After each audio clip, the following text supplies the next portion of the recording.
అందరి యొక్క అభ్యున్నతికి కారకమై అందరి యొక్క బుద్ధులు కూడా ధర్మమునందు అనురక్తిని పొందేటట్టుగా ప్రచోదనం చేస్తాయి. ధర్మాన్ని ఆశ్రయించిన నాడు, అందరూ ధర్మాన్ని పట్టుకున్న నాడు అంతకన్నా జీవితాలకు అభ్యున్నతి ఉంటుంది. కాబట్టి సూర్యోపాసనకు మన దేశంలో అంత విశిష్టమైనటువంటి స్థానం ఉన్నది. ఎన్ని కోట్ల మందికైనా సరే నాతోనే చూస్తున్నాడన్నట్టుగా ఉంటాడు. ఉండేటటువంటి ఆ సూర్యనారాయణమూర్తి ఉన్నాడే, ఆయనే శ్రీహరి, ఆయనే లోపల ఉన్నటువంటి అంతరాత్మ, ఆయనే మంగళకరుడైనటువంటి పరమశివుడు, ఆయనే 3 మూర్తులు కలిసిన పరబ్రహ్మ స్వరూపం, ఆయనే వేదత్రయీ శరీరముగా కలిగినటువంటి మూల కందము.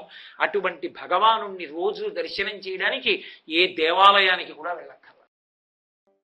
ఆదిత్య స్వరూపం కర్మసాక్షి సర్వకాలములయందు ధర్మాన్ని రక్షించడానికి ఎంత పూనికతో ఉంటాడో, ఎంత ఆదరభావంతో ప్రవర్తిస్తాడో, ఆయన యొక్క ధర్మానురక్తి చేత ధర్మాన్ని పాటించేటటువంటి వాళ్ళని రక్షించాలనేటటువంటి ఆయన యొక్క పూనిక చేత ధర్మము అన్న మాట ఎలా నిలబడిందో, ధర్మమునందు అనురక్తి కలగడానికి అది ఎలా కారణమైంది అన్న విషయం గురించి ఇవాళ నేను వివరణ చేస్తాను అని నిన్న మీతో అనడం జరిగింది. ఒక్కొక్కసారి చాలా కీలకమైనటువంటి ఘట్టములు ఏర్పడతాయి. అవి ఎంత కీలకమైన ఘట్టములు అవుతాయంటే, ఎంత శక్తివంతులయ్యి ఉండి కూడా కేవలము భగవంతుని యొక్క రక్షణ వినా వేరొక రకంగా రక్షింపబడేటటువంటి అవకాశము లేని స్థితి కలుగుతుంది. మహాభారతంలో విరాట పర్వంలో అటువంటి కీలకమైన సన్నివేశం ఒకటి జరిగింది. మహాతల్లి ద్రౌపదీదేవి ఆమె అగ్ని సంభవ అయినప్పటికీ, యజ్ఞకుండంలోంచి ఆవిర్భవించినటువంటి మహాతల్లి అయినప్పటికీ, గొప్ప పతివ్రతే అయినప్పటికీ ఆవిడ పడినన్ని కష్టాలు పడినటువంటి వాళ్ళు లేరు. అన్ని కష్టాలు పడినటువంటి తల్లి విరాట పర్వం దగ్గరికి వచ్చేటప్పటికీ కీచకుడి దగ్గరికి ఆమె సుధేష్ణ పరుపున వెళ్ళి ఆ మదిర తీసుకురావలసి వచ్చింది. ఆవిడ బయలుదేరుతోంది. ఆవిడ భర్తలు సామాన్యులు కారు, పాండవులు 5, ధర్మరాజు, భీముడు, అర్జునుడు, నకులుడు, సహదేవుడు కూడా జగదేక పరాక్రమవంతులు. అంతటి పరాక్రమవంతులయ్యుండి కూడా కాలము కలిసి రాకపోతే ఎలా ఉంటుంది అంటే, అంతటి వాళ్ళు ఓర్పు పట్టి అజ్ఞాతవాసంలో గడపవలసి వచ్చింది. ఆఖరికి తానెవరో కూడా లోకానికి తెలియకూడదు. అటువంటి స్థితిలో వాళ్ళు పేర్లు కూడా విడిచిపెట్టి మారు పేర్లతో విరాటరాజు గారి యొక్క కొలువులో వివిధమైనటువంటి ఆ ప్రయత్నముల యందు మగ్నమై ఉన్నటువంటి స్థితిలో ద్రౌపదీదేవి కేవలముగా ఒక చిలికెత్తె అంటే సైరంధ్రీ స్వరూపంగా సుధేష్ణాదేవిని సేవిస్తోంది. ఆమె మాట కాదనడానికి వీలు లేదు. ఎంత కాదని వాదించినప్పటికీ సుధేష్ణ ఆమెని తన తమ్ముడైనటువంటి కీచకుడి ఇంటికి వెళ్ళి, నువ్వు నాకు కావలసినటువంటి ఆ మధుర తీసుకురావలసింది అని పంపించింది. ఆమె బయలుదేరుతోంది. కానీ కీచకుడి యొక్క దుర్బుద్ధి ఆవిడికి తెలుసు. పోనీ పాండవులను తనను ఆదుకొమ్మని భర్తల్ని అడుగుదామా? అది పాండవులు తమ పరాక్రమాన్ని ప్రకటనం చేసేటటువంటి సమయం కాదు. ద్రౌపదీదేవి యొక్క ఉనికి బయటపడ్డా, పాండవుల యొక్క ఉనికి బయటపడ్డా కష్టం ఎంత స్థితికి వస్తుందంటే, మళ్ళీ 12 సంవత్సరములు అరణ్యవాసం చెయ్యాలి, ఇంకొక సంవత్సరం అజ్ఞాతవాసం చెయ్యాలి. పోనీ భర్తల యొక్క సహాయాన్ని అపేక్షించకుండా వెడదామా? తాను వెడుతున్నది కీచకుడి మందిరంలోకి వెడుతోంది.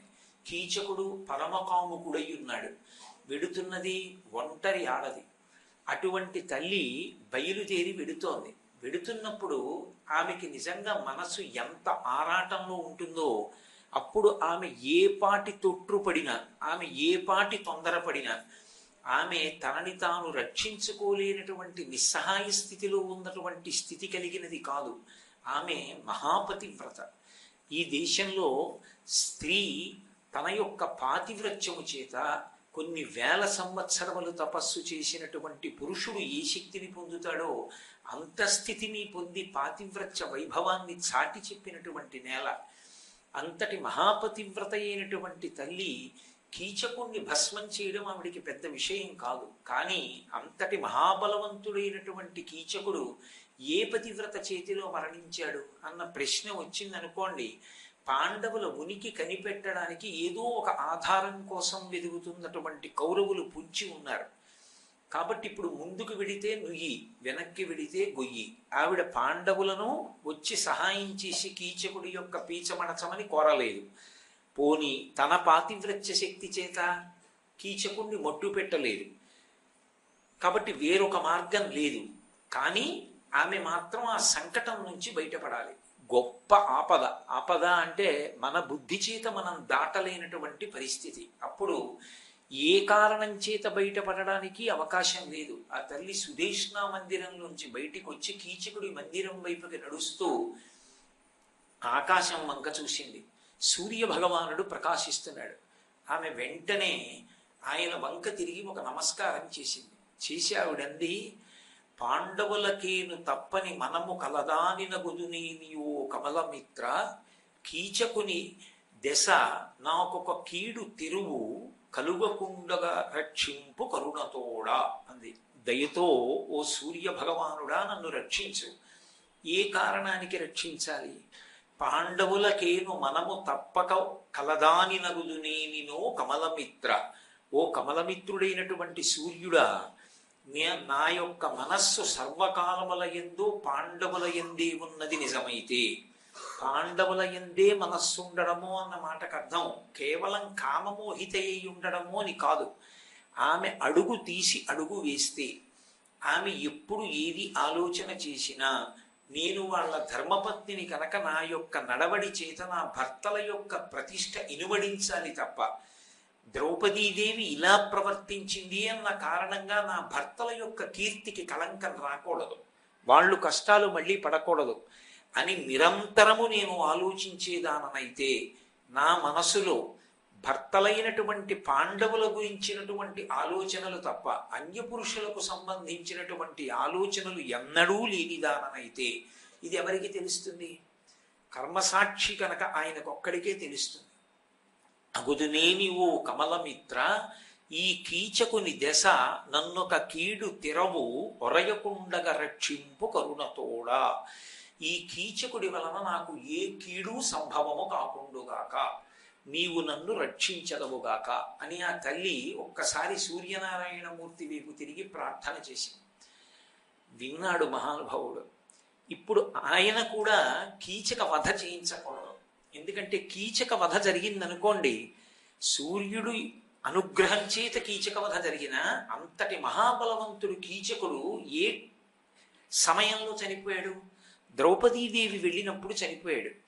కాబట్టి ద్రౌపదీదేవి వెళ్ళినప్పుడు ఎవరు రక్షకులుగా వచ్చి చంపారు కీచకుణ్ణి అన్న ప్రశ్న వస్తుంది.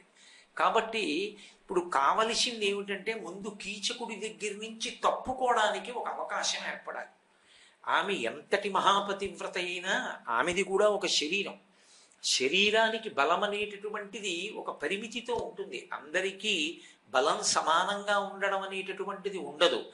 ఉపాధిని బట్టి బలం మారిపోతూ ఉంటుంది. ఒక బాలుడికి ఉన్నటువంటి బలం యవ్వనంలో ఉన్నవాడికి ఉండదు, యవ్వనంలో ఉన్నవాడికి ఉన్న బలం బాలుడికి ఉండదు. వృద్ధుడికి యవ్వనంలో ఉన్నవాడితో సమానమైన బలం ఉండదు. పురుషుడితో సమానమైన బలం స్త్రీ ఉపాధికి ఉండే అవకాశం తక్కువ అని శాస్త్రాలు. కాబట్టి అటువంటి స్త్రీ ఎలా కీచకుణ్ణి మట్టు పెట్టగలిగింది అన్న ప్రశ్న ఒకటి వస్తుంది. ఈ అనుమానం అనేటటువంటిది ప్రబలిందనుకోండి, ప్రబలిన ఉత్తర క్షణంలో కౌరవులకు పాండవుల యొక్క అజ్ఞాతవాస భంగం చేయడానికి కావలసినటువంటి అదును పట్టుకోవడానికి అవకాశం ఇచ్చినది అయిపోతుంది. కాబట్టి ఇప్పుడు ఈ ఆపద ఎలా తప్పుకోవాలి? కీచకుని వలన కీడు కలగకుండా నన్ను రక్షించు. ఇది ప్రార్థన చేసేవాడు బయలుదేరింది. వెంటనే సూర్యనారాయణమూర్తి ఏం చేశాడంటే, తరణియు దుఃఖితయగో తరణి కాచుటకు అచ్యుదగ్ర భుజా విస్ఫురణాఢ్యుడొక్క రక్కసుని కరుణార్ద్ర హృదయుడగుచు గ్రక్కునబనిచన్ అన్నారు తిక్కన గారు. వెంటనే సూర్యనారాయణమూర్తి ఏం చేశాడంటే, ప్రచ్ఛన్న వేషంతో, అంటే పైకి కనపడకుండా, ఎవ్వరికీ కనపడకుండా ద్రౌపదీదేవిని అనుగమించి ఆవిడ వెనకాతలే నడుస్తూ వెళ్ళడానికి, ఆవిడ్ని రక్షించడానికి చాలా గొప్ప పరాక్రమంతో కూడుకున్నటువంటి భుజములు కలిగినటువంటి ఒక రాక్షసుణ్ణి పంపాడు. ఆయన ఆ ద్రౌపదీదేవిని అనుగమించి వచ్చాడు. కీచకుడికి ఎవరు కనపడుతున్నారు? ద్రౌపదీదేవి కనపడుతోంది. ఆయనకి వెనక వస్తున్నటువంటి రాక్షసుడు కనపడలేదు. ఒక స్థితిలో వాళ్ళిద్దరి మధ్య వాదన జరిగిన తరువాత ఆమె తనతో అలా ప్రవర్తించడం దోషము అని చెప్పినా సరే, మద్యపానం చేసి ఉన్నటువంటి కీచకుడు ఆమె పట్ల ఏ విధమైనటువంటి గౌరవం లేకుండా తన యొక్క పరిధిని అధిగమించి ఆవిడ చెయ్యి పట్టుకునేటటువంటి ప్రయత్నం చేశాడు. ఆ ప్రయత్నం చేసి చెయ్యగాని తనుగాచి వెనక వచ్చిన ఆ ధనుజుని మహాబలము తన తనువందన్ ఆతని చేవిదల్చి రభసంబున ద్రుపద పుత్రిక తన భవనము వెడలెన్. ఆమె వెనకాతలే వస్తున్నటువంటి రాక్షసుడు, సూర్యుని చేత పంపబడినటువంటి ఆయన, తనలో ఉన్నటువంటి మహాబలం అంతా కూడా ద్రౌపదీదేవిలోకి ప్రవేశించేటట్టుగా ఆయన అనుగ్రహించాడు. ఒక్కొక్క ఉపాధికి, ఒక్కొక్క జాతిలో ఉన్నవారికి ఒక్కొక్క విభూతి. ఆ ధనుజునకు అటువంటి లక్షణం ఉంది. ఆయన దగ్గర ఉన్నటువంటి విశేషమైన బలం ద్రౌపదీదేవి యొక్క శరీరంలోకి ప్రవేశించింది. ఇంత బలం ప్రవేశించగానే కీచకుడు ఊహించలేదు, నేను పట్టుకున్నది ద్రౌపదీదేవి చెయ్యి కాబట్టి ఆమె నా చేతిని విదల్చలేదు అనుకున్నాడు. కానీ ఆవిడ ఎప్పుడైతే రాక్షసుడి యొక్క బలం తన శరీరంలోకి ప్రవేశించిందో ఆ చేతిని మహారభసంబున ఒక్క ఉదుటున ఇలా విదల్చింది. అది ఎంత బలం ఆవిడిలోకి ప్రవేశించిందంటే, ఆ విదల్చినటువంటి ఆ ఉద్ధృతికి ఒక్కసారి కీచకుడు ఊగిపోయి కింద పడిపోయాడు. ఎప్పుడైతే కీచకుడు కింద పడిపోయాడో ఆవిడికి అవకాశం చిక్కింది. ఆవిడ పరుగు పరుగున విరాటరాజు గారు సభ తీర్చినటువంటి మందిరంలోకి ప్రవేశించింది. అక్కడ ధర్మరాజు గారు ఉన్నాడు, అక్కడ భీమసేనుడు ఉన్నాడు. అన్నిటినీ మించి తాను ప్రభువుకి ప్రతినిధిగా ఉన్నాడు. మహారాజు సభ తీర్చి ఉన్నాడు. అందుకని పరిధిని మించి ప్రవర్తించడం ఇక కీచకుడికి చేత కాలేదు. కాబట్టి అప్పటికి ఆ ప్రమాదం తప్పిపోయింది. ఆ ప్రమాదం తప్పిపోయి ఆ రోజు రాత్రి ఏడ్చింది భీమసేనుడి దగ్గర. ఏమీ బెంగపెట్టుకోకు, మనం ఆలోచన చేద్దామని ఆ రోజున పాండవులు కూర్చుని ఆలోచన చేసి, ద్రౌపదీదేవి యొక్క సంజ్ఞ చేత కీచకుడు ఆ నర్తనశాల ప్రవేశం చేసేటట్టు ద్వంతాకారిత కుంజకుట్టిమ ఘనస్తంభావళీ రూపమున్ ప్రాంతాది ప్రవిభాగ భోగ నిలయ ప్రద్వారమున్ గాతరస్వాంత త్రాసకరంబునై దురభివేశం వైన యాలోను నిశ్చితుడై సతికేలు పట్టుకుని చొచ్చన్ భీముడచ్చుగ్రతన్నంటారు తిక్కన గారు.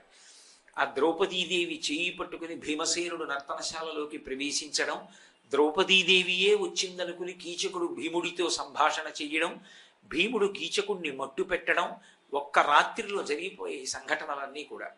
కాబట్టి ఆ క్షణంలో నిజంగా ద్రౌపదీదేవికి ఏదైనా కీడు జరగడానికి కానీ, లేదా ఆవిడ తన పాతివ్రత్య ప్రకటనం చేయడం కానీ, పాండవులు ప్రత్యక్షంగా జోక్యం చేసుకోవడం కానీ జరిగి ఉంటే, ఇంత ధర్మాన్ని పట్టుకున్నటువంటి పాండవులు మళ్ళీ 12 ఏళ్ళు అరణ్యవాసానికి వెళ్ళిపోవలసి ఉండేది.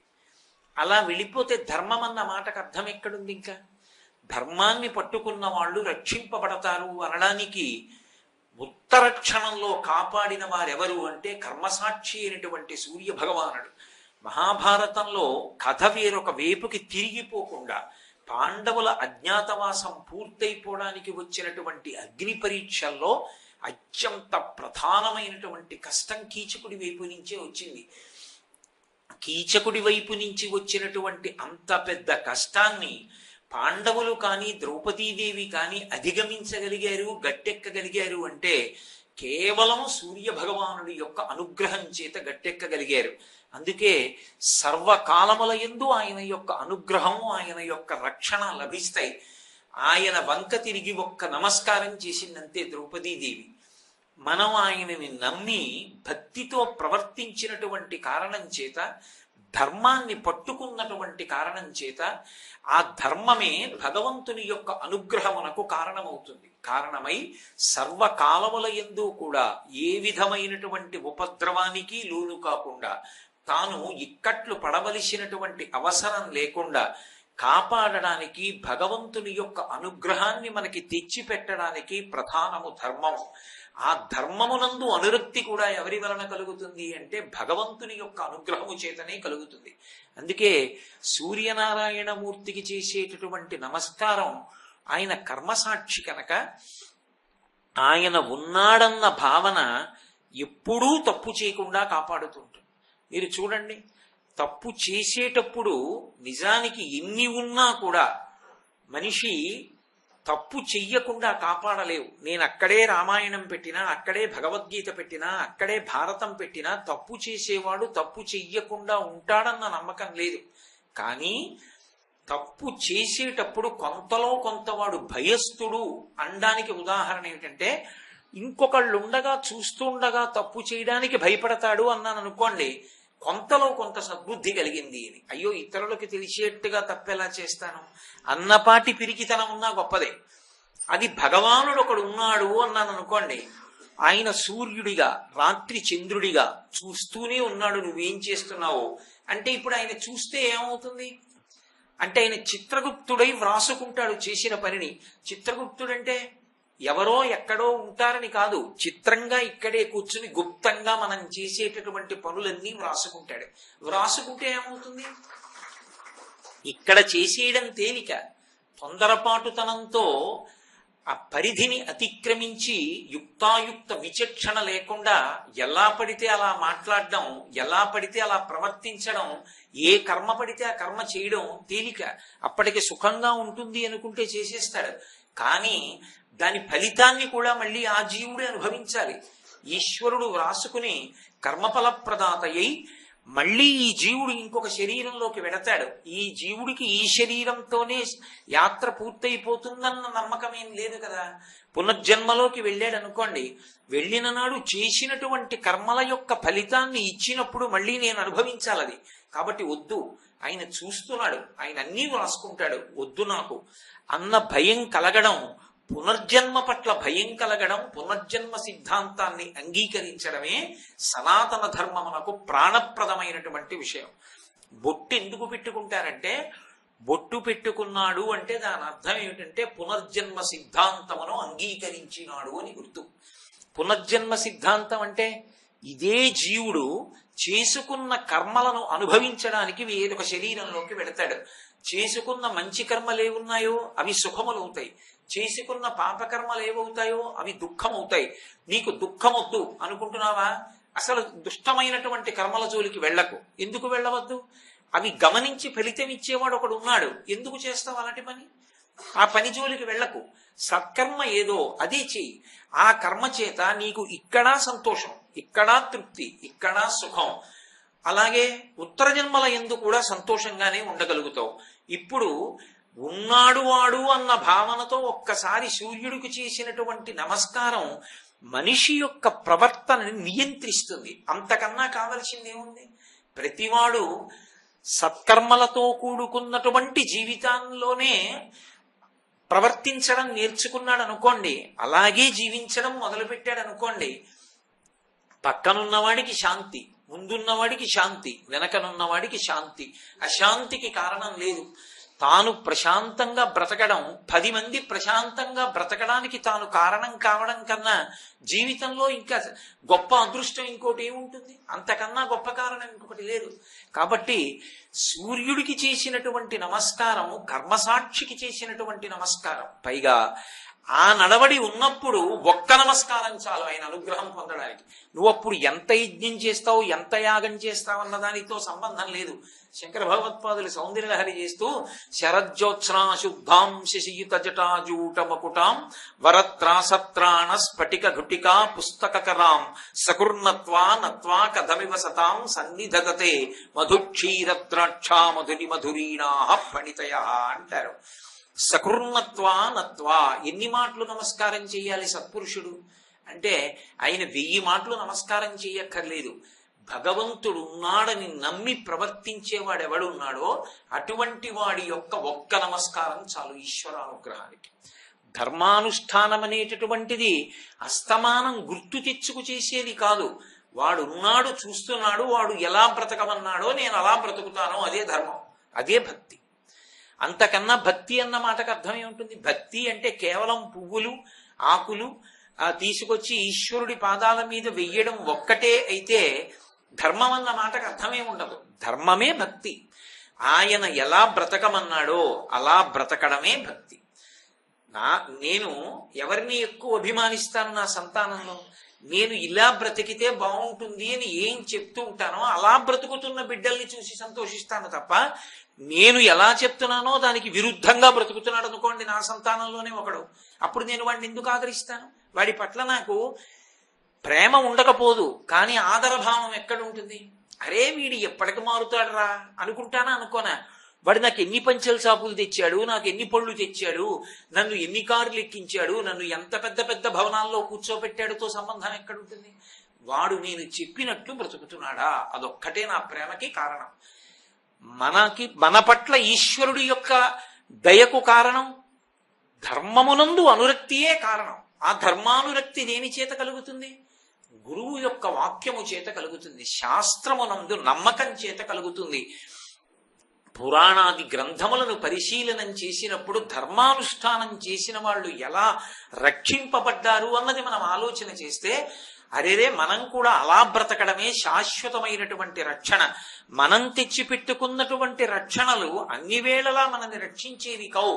పోతన గారు భాగవతం చేస్తూ అంటారు, రక్షణము లేక సాధుడు రక్షితుడకు సమత చేసి రాయుడులందున్ రక్షణలు వేయి కలిగిన శిక్షితుడకు కలుడు పాపచిత్తుండగుటను. రావణాసురుడు రక్షణ లేక చచ్చిపోయాడా? తనదైన ఊర్లో తనదైన కాంచన లంకలో అన్ని కోట్ల మంది రాక్షస సైన్యం మధ్య ఉంటూ కూడా ఎక్కడి నుంచో వానరులతో కలిసి వచ్చినటువంటి రాముడి చేతిలో నిహతుడైపోయాడంటే కారణం రాముని యందు ధర్మం ఉన్నది, రావణుని యందు అధర్మం ఉన్నది. ధర్మం ముందు అధర్మం నిలబడదు. ఒక్క తలకాయతో నిలబడిన ధర్మం ముందు 10 తలకాయలతో నిలబడిన అధర్మం బ్రతకడానికి వీల్లేదు, అది పడిపోవలసింది. అందుకే రామచంద్రమూర్తి ముందు రావణాసురుడు నిలబడలేకపోయాడు.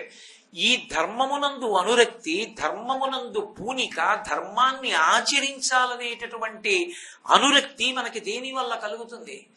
కావ్య పురాణాదులను పరిశీలించడం చేత, గురువు గారి మాటల్ని జాగ్రత్తగా అన్వయం చేసుకుని జీవితంలో అనుష్ఠాన పర్యంతంలోకి తెచ్చుకునేటటువంటి ప్రయత్నం చేత, మహాత్ములు చెప్పినటువంటి విషయాల్ని 1కి 10 మార్లు ఎందుకు చదువుతాం అంటే, జీవితంలో అప్పటికేదో కోరిక తీరడం కాదు. కోరిక తీరడం మంచిదే. ఆర్తో జిజ్ఞాసురర్థార్థి జ్ఞానీచ భరతర్షభ అన్నాడు కృష్ణుడు. నన్ను కాకపోతే ఎవరిని అడుగుతారయా? నన్ను అడుగుతారు కోరికలు అన్నాడు. అది మంచిదే, కానీ అంతకన్నా ఇంకా పై స్థాయి ఒకటి ఉంది మనుష్యుడికి.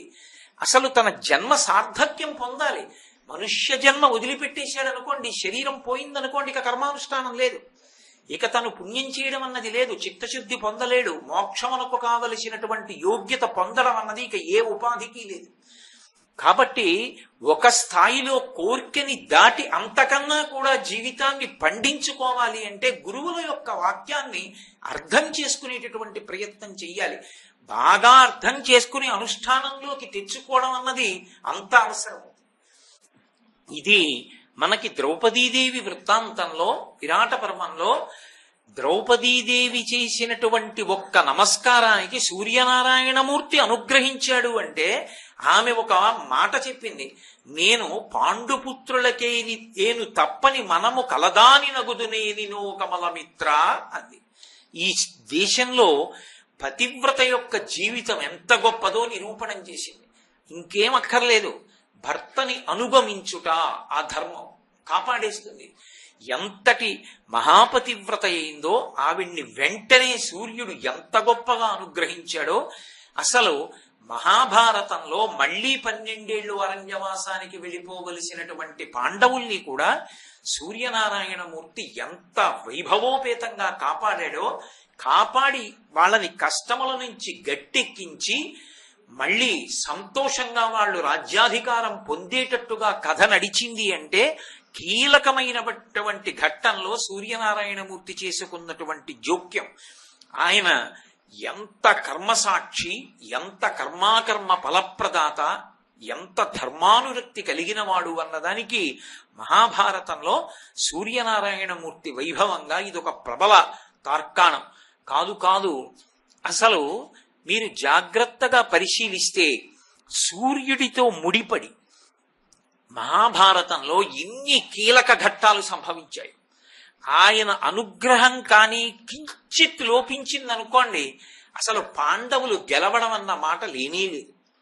పాండవులు గెలిచారు అంటే ఆ సూర్యనారాయణమూర్తి యొక్క అనుగ్రహమే కృష్ణమూర్తి యొక్క అనుగ్రహంగా ప్రసరణం జరిగింది పాండవుల యందు. ఒకానొక సందర్భంలో విరాట పర్వంలో ఎంత కీలక ఘట్టం సంభవించిందో అలాగే యుద్ధం జరుగుతున్న రోజులలో కూడా అంత కీలకమైనటువంటి సన్నివేశము ఏర్పడింది. ఒకప్పుడు సింధు సౌరాష్ట్ర దేశములను పరిపాలించినటువంటి వృద్ధక్షత్రుడు అనబడేటటువంటి ఒక మహారాజుకి కుమారుడు కలిగాడు. ఆ కుమారుడికి జయద్రథుడు అని పేరు పెట్టుకున్నాడు. ఆయననే సైంధవుడు అంటూ ఉంటారు. ఆ కుమారుడు పుట్టిన తరువాత అశరీరవాణి పలికింది, నీ కొడుకు పుట్టాడని సంతోషిస్తున్నావు, కానీ నీ కుమారుడు ఏమరపాటుతూ ఉండగా ఒక ఉత్తమ క్షత్రియుడి యొక్క బాణము చేత వీడి తల తెగి పడిపోతుంది అని. తన కొడుకు తల, ఆ కొడుకు అప్రమత్తుడై ఏదో వేరు విషయం మీద శంకతో ఉండగా ఉత్తమ క్షత్రుడి యొక్క బాణానికి తన కొడుకు తల తెగి పడిపోతుంది అన్న మాట అశరీరవాణి అనడం విన్నటువంటి వృద్ధక్షత్రుడు కొడుకు ఎక్కడ మరణిస్తాడో అని బెంగ పెట్టుకుని శాపం ఇచ్చాడు. నా కొడుకు తల ఎవడు తెగగొడతాడో, ఎవడు భూమి మీద పడేస్తాడో, నా కొడుకు తల భూమి మీద పడేసినటువంటి వాడి తల 100 చెక్కలవుగాక అన్నాడు. ఆయన ఉద్దేశం ఏమిటి? నా కొడుకు తల ఎవడు భూమి మీద పడేయడప్పుడు. భూమి మీద పడేయడంటే ఆయన తల తెగిపోయేటట్టుగా కారణం కాడు అని అతని ఉద్దేశం. అలా శపించాడు. ఎవరికి తెలుస్తుంది? సర్వజ్ఞుడు పరమేశ్వరుడు కాబట్టి ఆయనకు ఒక్కడికే తెలుస్తుంది. ఆ సైంధవుడు దుష్టమైనటువంటి నడవడ కలిగినటువంటి వాడు. ఒకానొకప్పుడు ధృతరాష్ట్రుడు తన కుమార్తె అయినటువంటి దుస్సలని సైంధవుడికిచ్చి వివాహం చేశాడు. కాబట్టి ఒక విధంగా పాండవులకు కూడా బావగారయ్యాడు. బావమరిది ఎందుకు లక్షణం ఉంటుంది, బావమరిది బ్రతకగోరుతాడు అని. బావమరిది ఎప్పుడు తన బావగారు బ్రతికుండాలి, 100 సంవత్సరములని కోరుకుంటుంటాడంటే దీర్ఘాయుష్మంతుడు కావాలి అని. ఇప్పటి రోజుల్లో అయితే 100 ఏళ్ళు అని నా ఉద్దేశ్యం, కలియుగంలో ఆయు ప్రమాణాన్ని బట్టి. ఎందుకు అంటే చెల్లి యొక్క పసుపు కుంకుమలు ఆయన మీద ఆధారపడ్డాయి. అందుకే ఏ బావమరిదైనా బావగారు బ్రతికుండాలని కోరుకుంటాడు. కాబట్టి అందులో ఇంకా ఏ విధమైన దోషమైన భావన ఉండదు అని నమ్ముతాం. పాండవులకు కూడా సైంధవుడు బావగారు, అందుకని బావగారు బ్రతికుండాలనే కోరుకుంటారు ధర్మాత్ములు గనక. పాండవులు అరణ్యవాసం చేస్తున్నటువంటి రోజులలో సైంధవుడు తన మిత్రుడైనటువంటి కోటికాస్యుడు అనబడేటటువంటి స్నేహితుడితో కలిసి సాల్వకన్యని చేపట్టడం కోసమని స్వయంవరానికి బయలుదేరి వెడుతున్నాడు. వెడుతూ అరణ్య మార్గంలో వెడుతున్నప్పుడు పాండవులు 5గురు ఏవో ఆ ఆహారం పచనం చేయడానికి కావలసినటువంటివి, దర్భలు, యజ్ఞం చేయడానికి కావలసిన సంబారాలు సేకరించడం కోసం అరణ్యంలోకి వెళ్ళారు. వాళ్ళు అరణ్యంలోకి వెళ్ళారు అన్న విషయాన్ని గమనించాడు సైంధవుడు. తన మిత్రుడు కోటికాస్యుడితో వెళ్ళిపోతున్నాడు. ఒక్కతే ఉంది ద్రౌపదీదేవి. పర్ణశాల బయటికి వచ్చి నిలబడి ఉన్నది. ఆమెకి రక్షణగా పురోహితుడు ధౌమ్యుడున్నాడు, పరిచారిక ధాత్రీయిక అని ఆమె ఉంది. అంతే, ఇద్దరే ఉన్నారు. సైంధవుడు తన మిత్రుడితో కబురు చేశాడు ద్రౌపదీదేవికి. కోటికాస్యుడు వచ్చి ఆ వచ్చి నిలబడినటువంటి వాడు సైంధవుడు రథంలో ఉన్నాడు, అంతటివాడు ఇంతటివాడు అని పొగిడాడు. ఆవిడ బంధుత్వాన్ని స్మరించి, నాకు వరసకి అన్నగారు అవుతాడు, ఎందుకంటే దుస్సల యొక్క భర్త కనుక, పాండవులకు బావగారు కనుక నాకు అన్నగారు. అన్నగారు వచ్చినప్పుడు చెల్లెలు ఆతిథ్యం ఇవ్వాలి. అంతటి వాడు వచ్చాడు, పైగా పాండవులకు బావగారు కనుక తాను ఆతిథ్యం ఇచ్చి పంపి తీరాలి అని పర్ణశాలలోకి రమ్మని ఆహ్వానం పంపింది. వచ్చినటువంటి సైంధవుడికి ఆవిడ ఏదో అతిథి మర్యాద సలపబోయింది. కానీ దుష్టమైన ఆలోచనతో ఉన్నటువంటి సైంధవుడు తనకి ద్రౌపదీదేవి పట్ల ఉన్నటువంటి కామాతురతని వెల్లడి చేశాడు. కామాతురాణం నభయం నలజ్జ, ఆమె వరసకి చెల్లెలవుతుంది. చెల్లెలైన దాని పట్ల కామాతురత వెల్లడి చేశాడు. ఆమె నీవు ఇలా ప్రవర్తించకూడదు అని సద్బుద్ధి గరపబోయింది. కానీ ఆ మాటలు వినడానికి సిద్ధంగా లేనటువంటి సైంధవుడు బలవంతంగా ద్రౌపదీదేవిని తీసుకుని రథంలో పెట్టి పట్టుకెళ్ళిపోతున్నాడు. రాజ్యభ్రష్టులై అరణ్యంలో తిరిగే భర్తలు నీకేం సుఖాన్ని ఇస్తారు, నేను దేశాధినాయకుణ్ణి, రాజ్య పరిపాలన చేస్తున్న వాడిని, నన్ను చేపట్టమని రథంలో పెట్టి తీసుకెడుతున్నాడు. పాపం ధౌమ్యుడు వెంటపడ్డాడు, ధాత్రీకి వెంటపడింది, నచ్చ చెప్పే ప్రయత్నం చేసింది, వినలేదు, తీసుకుని వెళ్ళిపోతున్నాడు. ఆ రథంలో పెట్టి తీసుకుని వెళ్ళిపోతుండగా వెంటపడినా కూడా వినకుండా వేగంగా వెళ్ళిపోతుండగా వాళ్ళు చేసేది లేక వెనక్కి వచ్చేశారు. పాండవులు తిరిగి వచ్చారు. ఇలా సైంధవుడు వచ్చి ద్రౌపదీదేవిని అపహరించాడన్న వార్త చెప్పారు. పాండవులు వెంటపడ్డారు. ఆయన భయపడిపోయి ద్రౌపదీదేవిని కిందకి దింపి పారిపోతున్నాడు. పారిపోతున్నప్పుడు భీముడు అర్జునుడు వెంట తరిమారు.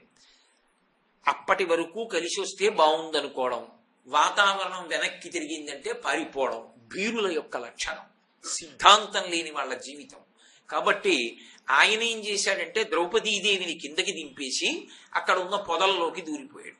వెనక తరువుకొస్తున్నటువంటి భీమార్జునులు ఒడిసి పట్టుకుని కింద పడేసి ఆయన శరీరాన్ని మల్లయుద్ధంలో విశేషంగా నొచ్చేటట్టుగా చేసి ధర్మరాజు గారు చంపద్దన్నాడు. ఎందుకని? చెల్లెలి భర్త బావగారు, చంపవద్దు, చెల్లెలికి వైధవ్యం వస్తుంది, ఒక్కనాటికి మనం ఆ పని చేయకూడదు, చంపకూడదన్నాడు. వెనక అన్నగారి శాసనం ఉంది. కోపాన్ని అణుచుకుని చెక్కులుగా తలంతా గురిగేశాడు. అంటే అంతకన్నా అవమానం ఇంకొకటి లేదు. యాగపశువుని కట్టినట్టు రథంలో కట్టి తీసుకొచ్చి ధర్మరాజు గారి యొక్క కాళ్ల మీద పడేశాడు. ద్రౌపదీదేవి పకపక నవ్వింది. ఓరి పిచ్చివాడా, నేను ఇంతకు ముందు నా భర్తల యొక్క వైభవం చెప్తే అర్థం కాల, ఇంత జరిగాక ఇప్పుడు తెలిసి వచ్చింది. ధర్మరాజు కాళ్ల మీద పడేస్తే ధర్మరాజు మహా తెలివైన వాడు. 1000 గుద్దులు గుద్దితే కలిగే బాధ కన్నా ఒక్క మాట చేత పాఠం చెప్తాడు. ఆయన అన్నాడు, భీమసేన, వీడికి శిక్ష వీడు ఎందుకురా, వీడు ఇంద్రియములకు లొంగిపోయినవాడు, సరి అయినటువంటి బుద్ధి లేనటువంటి వాడు, ధృతి లేనివాడు, అల్పుడు, వీడికి శిక్ష ఏంటి, కట్లు విప్పి వదిలేయండి. ఆ మాట పొడుచుకు చచ్చిపోయాడు సైంధవుడు. కట్లు విప్పి విడిచిపెట్టారు. కానీ తప్పు చేసిన వాడు పశ్చాత్తాపం పొందడం కన్నా గొప్ప విషయం ఇంకోటి లేదు. ఆయన పశ్చాత్తాపం పొందలేదు. వెళ్ళి పరమేశ్వరుడు గురించి తపస్సు చేశాడు. పరమశివుడు ప్రత్యక్షమయ్యాడు. ప్రత్యక్షమై ఏం కావాలని అడిగాడు. ఆయన అన్నాడు, 5 పాండవుల్ని గెలిచే అవకాశం ఇవ్వన్నాడు. శివుడు అన్నాడు, ఎక్కడ ధర్మం ఉంటుందో అక్కడ రక్షణ ఉంటుందని అన్నాను కదూ, పాండవులలో అర్జునుణ్ణి గెలవడం అన్న మాట లేనే లేదు, నువ్వు గెలవలేవు. కానీ ఒక్కరోజు మాత్రం అర్జునుడు వినా మిగిలిన 4 పాండవుల్ని గెలుస్తావు, వరమిస్తున్నానన్నాడు. ఇదే కొంప ముంచి తర్వాత మహాభారత యుద్ధంలో 13వ రోజు యుద్ధం జరుగుతున్నప్పుడు అర్జునుడు దూరంగా ఉన్నటువంటి సమయం చూసి అభిమన్యుడు పద్మవ్యూహంలోకి ప్రవేశించగానే ధర్మరాజు, భీముడు, నకులుడు, సహదేవుడు, సాత్యకి, ధృష్టద్యుమ్నుడు వీళ్ళెవ్వరూ లోపలికి రాకుండా విశేషమైన బలంతో అడ్డుపడిపోయాడు సైంధవుడు. అందుకే ఇప్పటికీ సైంధవుళ్ళు అడ్డుపడ్డాడు రా అంటారు. ఒక్కొక్కడికి భగవంతుడిచ్చిన శక్తి అలా విజృంభించి పాడు చేయడానికి పనికొస్తుంది. తాను అడ్డుపడ్డ కారణం చేత ఆ రోజున ఒక్క వీరుడు కూడా లోపలికి రాలేకపోయాడు, అభిమన్యుడికి సహాయం అందించలేకపోయాడు.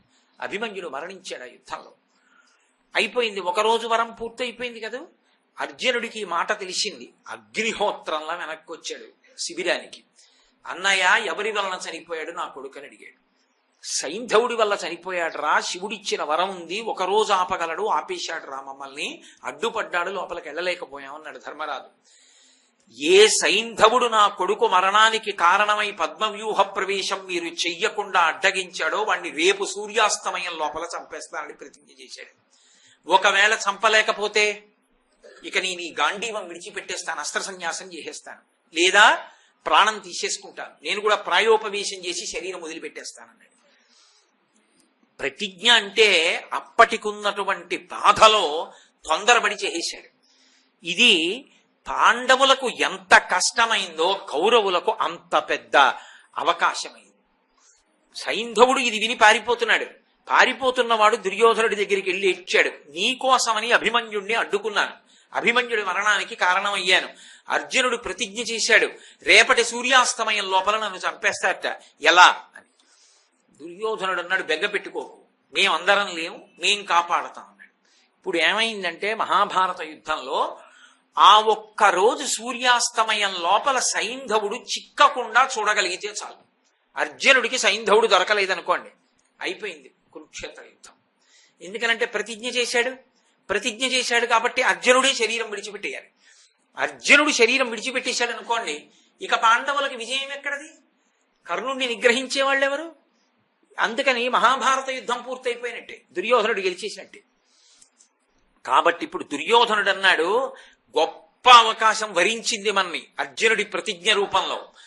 రేపటి రోజున సర్వయోధులు కూడా ప్రాణాలు ఒడ్డి ఎలా అయినా సరే సైంధవుణ్ణి కాపాడాలి అని సర్వసైన్యాధిపత్యంలో ఉన్నటువంటి గురువు ద్రోణాచార్యుల వారిని పిలిచాడు. అయ్యా, మీరు ఏ వ్యూహరచన చేస్తారో నాకు తెలియదు. రేపు ఎట్టి పరిస్థితుల్లో సూర్యాస్తమయం వరకు సైంధవుడు మాత్రం చిక్కకూడదు అర్జునుడికి, మమ్మల్ని కాపాడండి. వెంటనే మహానుభావుడు ద్రోణాచార్యుల వారంటే సామాన్యుడా, ఆయన శకట వ్యూహాన్ని పన్నాడు. శకట వ్యూహంలో సూచీ వ్యూహం, సూచీ వ్యూహంలో ఒక చివరికి పద్మ వ్యూహం పెట్టాడు. పెట్టి బాగా చివరికి సైంధవుణ్ణి పెట్టాడు. సైంధవుడి చుట్టూ యోధుల్ని పెట్టాడు.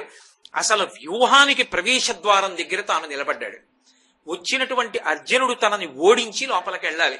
ద్రోణుణ్ణి ఓడించడం అంటే ఏం మాటలా? అసలు ద్రోణుడితో యుద్ధం పూర్తయ్యేసరికే మధ్యాహ్న కాలం దాటిపోయింది. దాటిపోయిన తరువాత అర్జునుడు లోపలికి వెళ్ళాడు. లోపలికి వెళ్ళిన తర్వాత అతిరథులు, మహారథులు, ఎందరో యోధులు ఎదురొచ్చారు. వీళ్ళందరినీ ఓడిస్తూ సాయంకాలం ఇక సూర్యాస్తమయం దగ్గర పడిపోతోందనగా సైంధవుడు ఉన్న చోటికి వెళ్ళాడు. తీరా సైంధవుడితో యుద్ధం చేద్దాం అనుకున్నాడు. తనకి సైంధవుడికి యుద్ధం ప్రారంభమైంది. 5 కౌరవ యోధులు సైంధవుడిని చుట్టుముట్టి అర్జునుడి మీద బాణ పరంపర ప్రయోగిస్తున్నారు. వాళ్ళని ఓడించగలడు, కానీ సమయం లేదు, అయిపోతోంది సూర్యాస్తమయం, చీకటి పడిపోతోంది. ఇంకా కొద్ది క్షణాల సమయం ఉంది. సూర్యాస్తమయం కాని అయిపోయిందా? ధర్మం అంటే ధర్మమే. ఈ దేశంలో అన్నిటికన్నా గొప్పది ఏమిటంటే ధర్మం. యుద్ధం కూడా ధర్మయుద్ధమే. సూర్యాస్తమయం అయిపోయిందనుకోండి, ఎంతో కాలం నుంచి ఎదురు చూస్తున్నటువంటి శత్రువే చేత చిక్కిన జుట్టు పట్టుకుని ఇంకా గుండెల్లో బాకు దింపే సమయానికి సూర్యాస్తమయం అయితే వదిలిపెట్టేది. అంత ధర్మయుద్ధం. అందుకే ఈ దేశంలో జరిగిన యుద్ధాలకే ధర్మయుద్ధాలని పేరు. అంత ధర్మంతో చేశారు తప్ప యుద్ధంలో కూడా ధర్మాన్ని విడిచిపెట్టి యుద్ధం చేయలేదు. అయిపోతోంది సూర్యాస్తమయం. సూర్యుడు ఒరిగిపోయాడా పశ్చిమాద్రికి, అయిపోయింది, కాలం అయిపోయింది. అర్జునుడి దగ్గర గాంధీవమే ఉండొచ్చు, పాశుపతాస్త్రమే ఉండొచ్చు, ఎన్ని అస్త్రాలున్నా నిరర్థకమై. అర్జునుడు శరీరం విడిచిపెట్టాలి. అర్జునుడి శరీరం విడిచిపెట్టిన క్షణంలో మిగిలిన పాండవులు ఉండి లేనట్టి వారి. ఇంత ప్రమాదకరమైనటువంటి సమయం ఆసన్నమైపోయింది. సూర్యుడు పోని పక్షపాత బుద్ధితో మరికొంతసేపు ఉండొచ్చు ఆకాశంలో? ఆయన అలా ఉండడం. ఆయన అలా ఏదో తనవారని పక్షపాతాలు అలా ఉండడాలు అలా ఉండే అవకాశం లేదు. కాబట్టి ఒరిగిపోతున్నాడు. ఇప్పుడు ఏకంగా ధర్మం అన్న మాట ఎలా నిలబడుతుంది లోకంలో? పెద్ద ప్రశ్న కూర్చుంది. అప్పుడు కృష్ణ భగవానుడు చూశాడు. ఆందోళనలో ఉన్నాడు అర్జునుడు. 5 యోధుల్ని కొట్టాలి. కొట్టిన తర్వాత సైంధవుడి దగ్గరికి వెళ్ళాలి. మళ్లీ సైంధవుడితో యుద్ధం జరగాలి. అప్పుడు ఆయన తల కొట్టాలి. అయిపోతుంది సూర్యాస్తమయం. ఇంత అర్జునుడు, ఇంత గాంధీవి, ఇంత సవ్యసాచి కంగారు పడిపోయాడు. ఎంతటి చీకాకు పడిపోయాడంటే తాను చేసిన ప్రతిజ్ఞ తనకు ఎదురొచ్చి నిల్చుంది. అటువంటి సందర్భంలో కృష్ణ భగవానుడు అన్నాడు వెనక నుంచి, తగన్ చలము పెనగా చనదిక. మహానుభావుడైనటువంటి ఆ సూర్యుడున్నాడే ఇనుడు పశ్చిమ ధరాధరంబు చెరబోయి కావున నేనొక ఉపాయంబు నేడు కల్పించగా దానచేత కాని దాయబడడు అన్నాడు. ఓ అర్జున, తొందరపడకు. ఇక ఇప్పుడు నువ్వు ఇలాగే యుద్ధం చేస్తూనే సైంధవుణ్ణి చంపుతానంటే అవదు, చంపలేవు. ఎందుకో తెలుసా? నీ శక్తి లేక కాదు, సమయం లేదు, అయిపోయింది. ఇరుడు పశ్చిమాద్యుడి చేరిపోతున్నాడు. ఒరిగిపోయాడా? అయిపోయిందంతే, సూర్యాస్తమయం. సూర్యాస్తమయం అయిందా? ఇక నువ్వు బాణం వేయకూడదు, అయిపోయింది, సైంధవుడు గెలిచేశాడు అని. ఇప్పుడు నేను ఒక చిన్న ఉపాయాన్ని తయారు చేస్తాను అని ఆయనే, ఈయన కదూ భగవానుడు, ఒక మాయాతిమిరాన్ని సృష్టించాడు మహానుభావుడు. ఆయన సృష్టించినటువంటి ఆ మాయా తిమిరం సూర్యుడికి అడ్డెళ్ళింది. అసలే ప్రదోష వేళ చీకటి పడిపోతోంది. నల్లటి మబ్బులు సూర్యుడిని కప్పగానే చీకటిగా అయిపోయింది. అయిపోగానే ఎవడో అన్నాడు, అయిపోయిందిరా సూర్యాస్తమయం, మనం గెలిచేసామన్నాడు. అనగానే అమ్మయ్యా సూర్యాస్తమయం అయిపోయింది, పశ్చిమ దిక్కుకి సూర్యుడు ఉరిగిపోయాడు. ఉరిగిపోయాడా లేదా ఈయనకి ఎందుకు, పక్క వాళ్ళు చెప్పరు. సంతోషంతో గబగబా వాహనం మీదకెక్కి మెడ నిక్కించి చూస్తున్నాడు ఇలాగా పశ్చిమ దిక్కు వంక.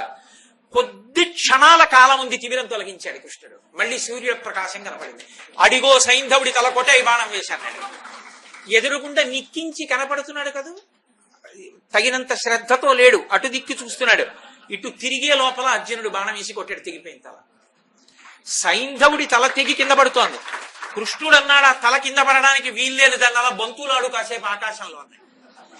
మళ్ళీ బాణ, ఎందుకని వృద్ధక్షత్రుడి శాపం ఉంది. ఆ తలకాని కింద పడిపోయింది అనుకోండి, అర్జునుడి తల నూరు రక్కలైపోతుంది, అది కింద పడకూడదు. అందుకని బాణాలతో బంతులాడు ఆకాశంలో అన్నాడు. ఎలా అంతసేపు బంతులు ఎలా ఆడతాను? ఒక పక్క బాణం వేసి బంతులాడుతూ ఒక పక్క యోధులతో యుద్ధం చేస్తున్నాడు. వీళ్ళని నిగ్రహించాలి, ఆ బంతికి ఆ తల కింద పడకూడదు. ఏకకాలంలో రెండిటితో ఆడుతున్నాడు. వెనక్కి తిరిగి అడిగాడు, బావా ఎంతసేపు ఆడను ఈ తలతో ఇలా ఆట? ఆయన అన్నాడు, ఇప్పుడు నిన్ను రక్షించగలిగింది పాశుపతాస్త్రం ఒక్కటే. పాశుపతాస్త్రాన్ని తీసి అభిమంత్రించి విడిచిపెట్ట తల మీద. ఎక్కడో వృద్ధక్షత్రుడు ఆ శమంతక పంచకం దగ్గర తపస్సు చేస్తున్నాడు. ఈ తల వెళ్లి ఆయన ఒళ్ళో పడాలని సంకల్పం చేసి కొట్టాడు. పాశుపతాస్త్రాన్ని విడిచిపెట్టాడు. దాని దివ్య ప్రభావం చేత ఈ తల వెళ్లి ఎక్కడో శమంతక పంచకం, పరశురాముడు క్షత్రియుల్ని వధించి నిత్తుటితో తర్పణ చేసినప్పుడు ఏర్పడినటువంటి శమంతక పంచకం దగ్గర తపస్సు చేసుకుంటున్నటువంటి సైంధవుని యొక్క తండ్రి అయిన వృద్ధక్షత్రుని యొక్క ఒళ్ళో పడింది. ఒళ్ళో పడగానే ఆయన మంచి ధ్యానంలో ఉన్నాడు. ఒళ్ళో ఏదో పడిందని చూశాడు. నెత్తుటి ముద్ద బాణాలతో బంతులు ఆడాడు కదా, చీ తల అని ఇలా అన్నాడు, కింద పడిపోయింది. ఎవరు తల కింద పడేశాడో వాడి తల 100 వక్కలవుతుంది, తండ్రి తల 100 వక్కలైపోయింది. ఆ విధంగా తండ్రి కొడుకు కూడా శరీరం విడిచిపెట్టేశారు. సూర్యాస్తమయం అనేటటువంటిది కొద్ది క్షణాలు ఉండగా మాయాతిమిరాన్ని వేసి సైంధవుడి యొక్క తల తెగడానికి కృష్ణుడు కారణం కాకపోయి ఉంటే ఆయన ఎంత ధర్మమునందు నిలబడతాడో, ధర్మమును రక్షించడానికి మాయా తిమిరం చాటుకు వెళ్లి మళ్ళీ అర్జునుడికి అవకాశం కల్పించాడు. మీరు ఇందులో ఒకటి గుర్తు పెట్టుకోవాలి, పక్షపాతం కాదది, ధర్మమును నిలబెట్టడం. ధర్మం అన్నది పోయిందనుకోండి, అసలు ఆ రోజున మాయాతిమిరం వేస్తే మాత్రం నేనెందుకు లొంగాలి అన్నాడనుకోండి సూర్యుడు, అలా అన్న ఉత్తర క్షణంలో ఇంకా లోకంలో ధర్మం ఎందుకు నిలబడుతుంది? అసలు ఎవరి మానాన వాళ్ళు ధార్మికంగా ఎందుకుంటారు? అలా ఉండనప్పుడు బలహీనుడు అన్నవాడు ఎలా బ్రతుకుతాడు లోకంలో? ధర్మము నిలబడాలి. ధర్మము నిలబడాలి అంటే కృష్ణ భగవానుడు మాయాతిమిరాన్ని సృష్టించి మహాభారతంలో అర్జునుడు బ్రతకడానికి కారణమయ్యాడు కాబట్టి సైంధవుడి తల తెగింది కాబట్టి కౌరవులు మళ్ళీ నిస్సత్తువకి లోనైపోయారు కాబట్టి మళ్ళీ ఉత్సాహాన్ని పుంజుకుని పాండవులు నడవగలిగారు. సూర్యుని యొక్క గమనము, ఆ సూర్యాస్తమయ సూర్యోదయాలనేటటువంటివి అంత కీలకమైనటువంటి పాత్ర పోషించాయి. ఆయన అంతటి మహానుభావుడైన సూర్యనారాయణమూర్తి ఆయనని కూడా నిన్ను శపిస్తానేమనుకుంటున్నావో అని ఇలా వేలు చూపించి లొంగదీసినటువంటి ఉపాసకులు ఉన్నారు ఈ లోకంలో. ఇదే భూమి మీద ఎంతటి మహాత్ములు జన్మించారంటే, ఇంతటి ధర్మమూర్తి, అంతటి తేజోమూర్తి, హరిహర బ్రహ్మ మహానుభావంబులొక్కటింకాక గరిగిన గట్టి అటువంటి వాణ్ణి ఇలా వేలు చూపించి, నువ్వు కాని నాకు వశవర్తివి కాకపోతే, నీ చెప్పిన మాట వినకపోతే నా ఉపాసన చేత నీ ఉపాసన విధానాన్ని నశింపచేస్తానేమనుకుంటున్నావో అన్నంత ఉపాసకులు ఈ లోకంలో పుట్టారు. భాస్కర రాయల వారని మహానుభావుడు లలితా సహస్రనామ స్తోత్రానికి వ్యాఖ్యానం చేశారు. ఆయన ఎంత గొప్ప వ్యాఖ్యానం అంటే అదేం మామూలు భాష్యం కాదది. భాస్కర రాయల వారు లలితా సహస్రానికి అంతటికీ వ్యాఖ్యానం రాసిన తర్వాత కాశీపట్టణానికి వెళ్ళారు. కాశీపట్టణానికి వెడితే అక్కడ గంగ తీరంలో ఉన్నటువంటి బ్రాహ్మణులందరూ వచ్చి ఆయన అడిగారు, అయ్యా మీరు మహాచతుషష్ఠి యోగిని గణసేవిత అని ఒక నామానికి వ్యాఖ్యానం చేశారు. 64 కోట్ల మంది యోగినీ దేవతలు లలితాపరాభట్టారికను ఆరాధన చేస్తాయని. మీరు భాష్యం చేశారు కదా, 64 కోట్ల మంది యోగినుల పేర్లు చెప్పండి, వాళ్ళ చరిత్ర చెప్పండి అని అడిగారు. అడిగితే ఆయన నవ్వి అన్నారు భాస్కరరాయల వారు, ఇవాళ సాయంకాలం మీరు గంగ స్నానం చేసి సంధ్యావందనం చేసి వచ్చి గంగ తీరంలో కూర్చోండి, 64 కోట్ల మంది పేర్లు చెప్తాను చరిత్ర అన్నారు. ఆయన అమ్మవారికి నమస్కారం చేశారు. అమ్మా, పెద్ద పరీక్ష, బ్రాహ్మణులు నన్ను ఇలా అడిగారు, తల్లి నువ్వే గట్టెక్కించాలన్నారు. భక్తుడికి రక్షణ ఏమిటండి? భక్తి ధర్మమే. కాబట్టి ఆయన ధర్మాన్ని నమ్ముకుని నమస్కారం చేశారు. చేసి కూర్చున్నారు. ప్రదోష వేళయింది, సంధ్యావందనం చేసుకుని వచ్చారు. బ్రాహ్మణులందరూ గంగా తీరంలో కూర్చున్నారు. కూర్చుని ఉంటే 64 కోట్ల మంది యోగినీ దేవతలకు సంబంధించిన చరిత్ర భాస్కరరాయల వారు చెప్పడం కాదు, 64 కోట్ల మంది యోగినీ దేవతలు కాశీపట్టణంలో ఆకాశంలో నిలబడ్డారు. నిలబడి ఎవరి చరిత్ర వాళ్ళకి చెప్తున్నారు. ఆ బ్రాహ్మణులందరికీ వాళ్ళు తెల్లబోయి ఒళ్ళు గగురు పొడిచింది. వాళ్ళకి గగురు పొడిచి పరిగెత్తుకుంటూ ఆ కుంకుమానంద స్వామి వారి దగ్గరికి వెళ్ళారు. అయ్యా, ఇదేమి విచిత్రం అండి, ఆయన చెప్తారనుకున్నాం, భాస్కరరాయల వారు ఏకంగా 64 కోట్ల మంది యోగినులు వచ్చి ఆకాశంలో నిలబడి చరిత్ర చెప్తున్నారు అంటే ఆయన అన్నారు, మీరు ఏదో తొందరపడి భాస్కరరాయల వారంటే సామాన్యుడనుకుని ఆయనని విమర్శించచ్చు, తేలికగా మాట్లాడచ్చు అనుకున్నారు. ఆయన ఎవరో చూడండి కళ్ళు తుడిచారు ఆ వచ్చిన బ్రాహ్మణులకు. వాళ్ళు కళ్ళు విప్పి చూసేసరికి మహానుభావుడికి భాస్కరరాయల వారి యొక్క కుడి భుజం మీద లలితాపరాభట్టారిక, ఎడం భుజం మీద శ్యామలాదేవి కూర్చుని ఆయన ఉపాసకుడు కూర్చుని దర్శనమిచ్చారు. ఈ సంఘటన జరిగిన తరువాతే కాశీపట్టణంలో శ్రీచక్రేశ్వర లింగాన్ని ప్రతిష్ఠ చేశారు. ఇప్పటికీ కిందకి దిగితే కనపడుతుంది. శివలింగం మీద శ్రీచక్రం ఉంటుంది, శ్రీచక్రేశ్వరుడు అంటారు. అటువంటి భాస్కరరాయల వారు మహా ఉపాసకుడు. ఆయన శరీరంతో ఉన్న రోజులలో ఒక ఆశ్చర్యకరమైన సంఘటన జరిగింది. మహారాష్ట్ర దేశాన్ని ఒకప్పుడు శివాజీ మహారాజ్ పరిపాలించి హైందవ సామ్రాజ్య స్థాపన చేశాడు. ఆ శివాజీ మహారాజు యొక్క పౌత్రుడు సాహు. ఆ సాహుకి ఒక సైన్యాధిపతి ఉండేవాడు. ఆయనని ధనాజీ జాధవుడు అని పిలిచేవారు. ఆ ధనాజీ జాధవుడికి ఒక కుమారుడు, ఆయన పేరు చంద్రసేన జాధవుడు. ఆ చంద్రసేన జాధవుడు భాలకీ నగరాన్ని రాజధానిగా చేసుకుని పరిపాలన చేస్తున్నాడు. ఆయనకి సంతానం లేదు. ఆయన గురువు గారు భాస్కరరాయల వారు. భాస్కరరాయల వారు ఒకసారి అటుగా వస్తుంటే ఆయన దర్శనం చేసుకుని అర్ఘ్యపాద్యాదులిచ్చి గురువు గారిని ప్రార్థన చేశాడు. అయ్యా, నాకు ఎదర కావలసిన అంత్యేష్టి సంస్కారాన్ని నిర్వహించడానికి, శరీరం పడిపోయిన తరువాత పిండ ప్రదానం చెయ్యడానికి, ప్రతి ఏటా శ్రాద్ధకర్మ చేయడానికి ఓ కుమారుడు ఉండాలి. అది కోరరాని గొంతెమ్మ కోరిక కాదు, ఉండవలసినటువంటి కోరిక. పుత్ర సంతానం పొందాలని ఎవరికి ఉండదు. కాబట్టి నాకు ఒక్క కుమారుణ్ణి ప్రసాదించవలసింది అని ప్రార్థించాడు. భాస్కరరాయల వారు వెంటనే ఆశీర్వచనం చేశారు, నీకు కుమారుడు కలుగుతాడు అని. సంతోషించారు. భాస్కరరాయల వారు వెళ్ళిపోయారు. దంపతులు సంతోషించి అంతఃపురానికి వెళ్ళిపోయారు. ఆయన భార్య గర్భవతి అయింది. కొంతకాలం అయిపోయిన తరువాత ఈ భాస్కరరాయల వారికే ఒక శిష్యుడు ఉండేవాడు. ఆయన పేరు నారాయణ దేవుడు. ఆయనకి భాస్కరరాయల వారు మంత్రోపదేశం చేశారు.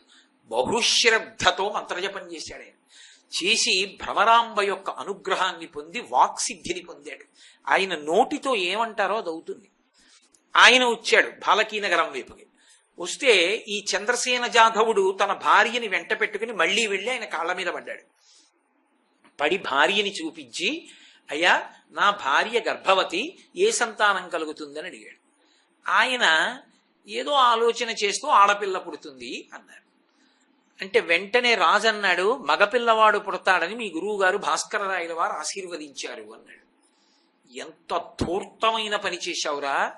నాకు మంత్రోపదేశం చేసిన మహానుభావుడు మా గురువు భాస్కరరాయల వారు. ఆయన మాటకి వ్యతిరేకంగా నేను మాట్లాడేటట్టుగా చేశావు. నువ్వు ముందు చెప్పద్దు. పుత్ర సంతానం కలుగుతుందని మా గురువు గారు ఆశీర్వదించారని నాతో చెప్తే శుభం భూయాత్ అనేవాడిని. నువ్వు అలా చెప్పలేదు, ఏ బిడ్డ పుడుతుందని అడిగావు. అంటే నా గురువు చేసిన ఆశీర్వచనాన్ని నాకు చెప్పకుండా నా చేత పలికించావు. ఇప్పుడు నా గురువు అన్న మాటకి వ్యతిరేకంగా నేను మాట్లాడాను.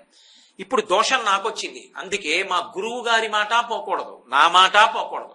పురుషుడు కాడు, పురుషుడు స్త్రీ రెండూ కలిపి నపుంసకుడు పుడతాడు. ఆ రాజుకి నపుంసకుడు పుట్టాడు. పుట్టిన తరువాత మళ్ళీ భాస్కరరాయల వారు అటుగా వచ్చారు. వస్తే రాజు భార్య వెళ్లి భాస్కరరాయల వారి పాదాల మీద పడ్డారు. అయ్యా, మీరు పుత్ర సంతానం కలుగుతుందన్నారు, మాకేమో నపుంసకుడు జన్మించాడు. కారణం, మీ శిష్యుడైనటువంటి నారాయణ దేవుడు మీ మీద భక్తి చేత మా మీద ఆగ్రహంతో ఇచ్చిన శాపం మీరే అనుగ్రహించాలన్నాడు. లోకంలో ఎవరినైనా అనుగ్రహించి కాపాడగలిగినటువంటి వాడు సూర్యనారాయణమూర్తి. కాబట్టి నేను కృష్ణానదీ తీరంలో కూర్చుని తృచ అర్ఘ్య విధానము చేత సూర్యనారాయణమూర్తిని తృప్తి పొందేటట్టు చేస్తాను. ఆయన అనుగ్రహంతో మళ్ళీ నీ కొడుకు పురుషుడు అయ్యేటట్టుగా చేస్తానని వెళ్లి కూర్చుని శిష్యులతో కలిసి రోజు ఆ ఒడ్డున ఇసుకలో నడిచి వెళ్లి నదీ తీరంలో నిలబడి తృచ అర్ఘ్య విధానంలో సూర్యనారాయణమూర్తిని సేవిస్తున్నారు. ఇలా కొన్ని రోజులు గడిచిన తరువాత ఆయన పడుకునుండగా శిష్యులు కాళ్ళు ఎత్తుతున్నారు. పాదాలలో బొబ్బలు కనపడ్డాయి. అయ్యయ్యో గురువుగారు, మీరు రోజు కృష్ణా తీరంలో మండుటెండలో ఇసుకలో నడిచిన కారణం చేత మీ పాదములు బొబ్బలెక్కాయి. అందుకని ఇక నుంచి మనం పర్ణశాల దూరంగా ఉంచుకోవద్దు, కృష్ణానదికి దగ్గరలో పర్ణశాల వేసుకుందాం, 4 అడుగులు వేస్తే కృష్ణ దగ్గరికి వెళ్ళేటట్టు అన్నారు. ఆయన నవ్వి అన్నారు పడుకున్నవారు, ఏమిరా కృష్ణానదికి దగ్గరగా పర్ణశాల ఇద్దామని అడిగారు కానీ కృష్ణనే పర్ణశాల దగ్గరికి తెద్దామని ఎందుకు అడగలేదురా అన్నారు. అంటే శిష్యులు అన్నారు, గురువుగారు మీరంతటి సమర్థులే, మీరు తేగలరు, ఆ పని చెయ్యండి గురువుగారు అన్నారు. వెంటనే ఆయన లేచి సూర్యనారాయణమూర్తిని స్తోత్రం చేసి పిలిచారు. ఆయన పిలుపుకి సూర్యమండలాంతర్వర్తి అయినటువంటి సూర్య భగవానుడు దిగొచ్చాడు. దిగి వచ్చి ఎదుట నిలబడి భాస్కరరాయల వారిని అడిగాడు, అయ్యా మీకు నేను ఏం చేసి పెట్టాలని అడిగాడు. ఆయన అన్నారు, కృష్ణానదిని నా ఆశ్రమం నేను వేసుకున్న కుటీరం ఎదురుగుండా ప్రవహించేటట్టుగా దిశ మార్చన్నారు. ఆయన అన్నాడు, ఎందుకు కృష్ణానది మారడం అని అడిగాడు. నీకు తృచ అర్ఘ్య విధానంలో నేను పూజ చెయ్యాలన్నారు, ఎందుకు పూజ చేయడం? నేను ఒకటికి మాటిచ్చాను, చంద్రసేన జాధవుడి యొక్క కుమారుడు నపుంసకుడు పురుషుడు కావాలి, దానికోసం నది ఎందుకు మారడం? ఆ నది మారితే నాకు అర్ఘ్యం ఇస్తారు, అర్ఘ్యం ఇస్తే నేను తృప్తి పొందుతాను, తృప్తి పొందాక ఏం కావాలంటాను, మీరు అది అడుగుతారు, అంతే కదా, అదే ఇచ్చేస్తాను ఇప్పుడే, నదిని ఎందుకండి మార్చడం అన్నారు. ఆయన అన్నాడు, నేను చేతకాని వాడిని అనుకున్నావా? నేను పూజించక ముందే నువ్వు ఇస్తే పుచ్చుకోవడానికి బిచ్చగాడినా? నేను అడిగింది చెయ్యి, నదిని నా కుటీరం ముందు నుంచి ప్రవహింపచేయాలి. ఆయన అన్నారు, అది నేను చెయ్యకూడదండి, నియమం ఉంటుంది లోకంలో. బ్రహ్మగారు ఈ సృష్టి చేసినప్పుడు నదులు ఎటు ప్రవహించాలో, నదములు ఎటు ప్రవహించాలో నిర్ణయం చేశారు. ఆ మార్గంలోనే వెళ్ళాలి తప్ప ఇంకొక మార్గంలో వెళ్ళకూడదు. కాబట్టి అది విడిచిపెట్టేసేయండి. మీకెందుకు, మీరు కోరినట్టుగా నేను చంద్రసేన జాధవుడి యొక్క కుమారుణ్ణి పురుషుణ్ణి చేస్తానన్నారు. కాదు, నది యొక్క దిక్కు మారుస్తావా మార్చవా? మార్చనంటావా చెప్పు. ఇక ఈ లోకంలో సూర్యనారాయణమూర్తి యొక్క ఆరాధనా విధానము లేకుండా శాపం ఇస్తానన్నారు. అంతటి సూర్యుడు భయపడ్డాడు. తలుచుకుంటే అంతా చేయగలడు భాస్కరరాయలు గారు. సాధన చేత, తపస్సు చేత ఏ స్థితిని పొందారో చూడండి మహాత్ములు. ఆయన అన్నాడు, మీరు కోరినట్లే కృష్ణానది మీ ముందు నుంచి ప్రవహిస్తుంది, అలాగే నన్ను తృచ అర్ఘ్య విధానంలో తృప్తిపరచండి, అప్పుడే మళ్ళీ వచ్చి మీ కోరిక తీరుస్తాను. కానీ అలా మార్చకూడదు కదా నది యొక్క ప్రవాహాన్ని. అందుకని మీరు ఎంతకాలం ఉంటారో అంతకాలం నది ఇటు ప్రవహిస్తుంది, తర్వాత నది మళ్ళీ యథారూపానికి వెళ్ళిపోతుంది, మీకు తృప్తేనా అన్నాడు. అలా ప్రవహింపజేయమన్నాడు. అప్పుడు నది ఆయన కుటీరం ముందు నుంచి వచ్చింది. ఇప్పటికీ భాస్కరరాయల వారు కోరినందుకు కృష్ణానది ఆయన పర్ణశాల ముందు నుంచి వెళ్ళింది అనడానికి ఇసుక పర్రలు సాక్ష్యం చెప్తాయిట. తర్వాత మళ్ళీ సూర్యుడు ఆయన పట్ల ప్రసన్నుడయ్యాడు ఆయన చేసిన తృచార్ఘ్య విధానానికి. ఏం కావాలన్నాడు. చంద్రసేన జాధవుడి కుమారుణ్ణి పురుషుణ్ణి చేయమన్నాడు. ఆ పిల్లవాడు పురుషుడైపోయాడు. మహారాజు సంతోషించి ఆయనకు అగ్రహారాలు ఇచ్చాడు. ఆ అగ్రహారాలన్నీ చింత చెట్లతో ఉంటాయి. ఆయన వాటిని బ్రాహ్మణులకు ఇచ్చేశారు. ఇచ్చేసి ఒక మాట చెప్పారు, ఇక్కడ పండినటువంటి చింతపళ్ళు, చింత చెట్లకి కాసిన కాయలు ₹1 కోరుకోకుండా తమ కొరకు వాడుకోవాలి, లేదా ఇతరులకు దానం చేయాలి తప్ప ఎవడైనా ఇందులో ₹1 కోసం ఒక్క చింతకాయ ఇచ్చినా సరే అందులో పురుగులు ఉంటాయని శాపం ఇచ్చారు. ఇప్పటికీ ఒక పావలా పుచ్చుకుని చింతకాయ ఇస్తే అందులో పురుగులు ఉంటాయిట. కోసి ఎవరికైనా ఇస్తే చింతకాయ బాగుంటుంది. భాస్కరరాయల వారికి ఇచ్చినటువంటి వరం అని చెప్తారు.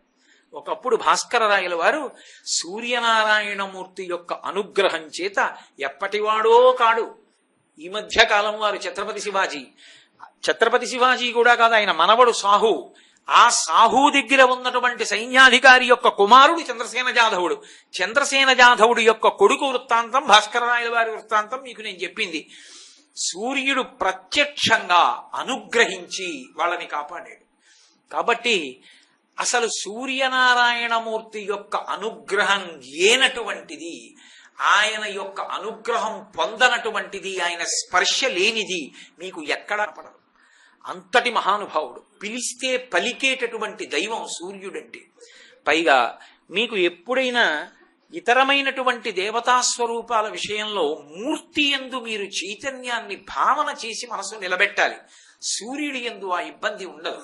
కళ్ళ ముందు మీకు కనపడుతున్నటువంటి చైతన్య స్వరూపం కాబట్టి ఎంతో సంతోషంగా ఉంటుంది. అదిగో ఎదురుగుండా వెలుగుల ముద్ద, నీ చెప్పేది వింటున్నాడు, కదులుతున్నాడు అని మనకొక గొప్ప తృప్తి ఉంటుంది. ఉన్నాడు మహానుభావుడు, వింటున్నాడని.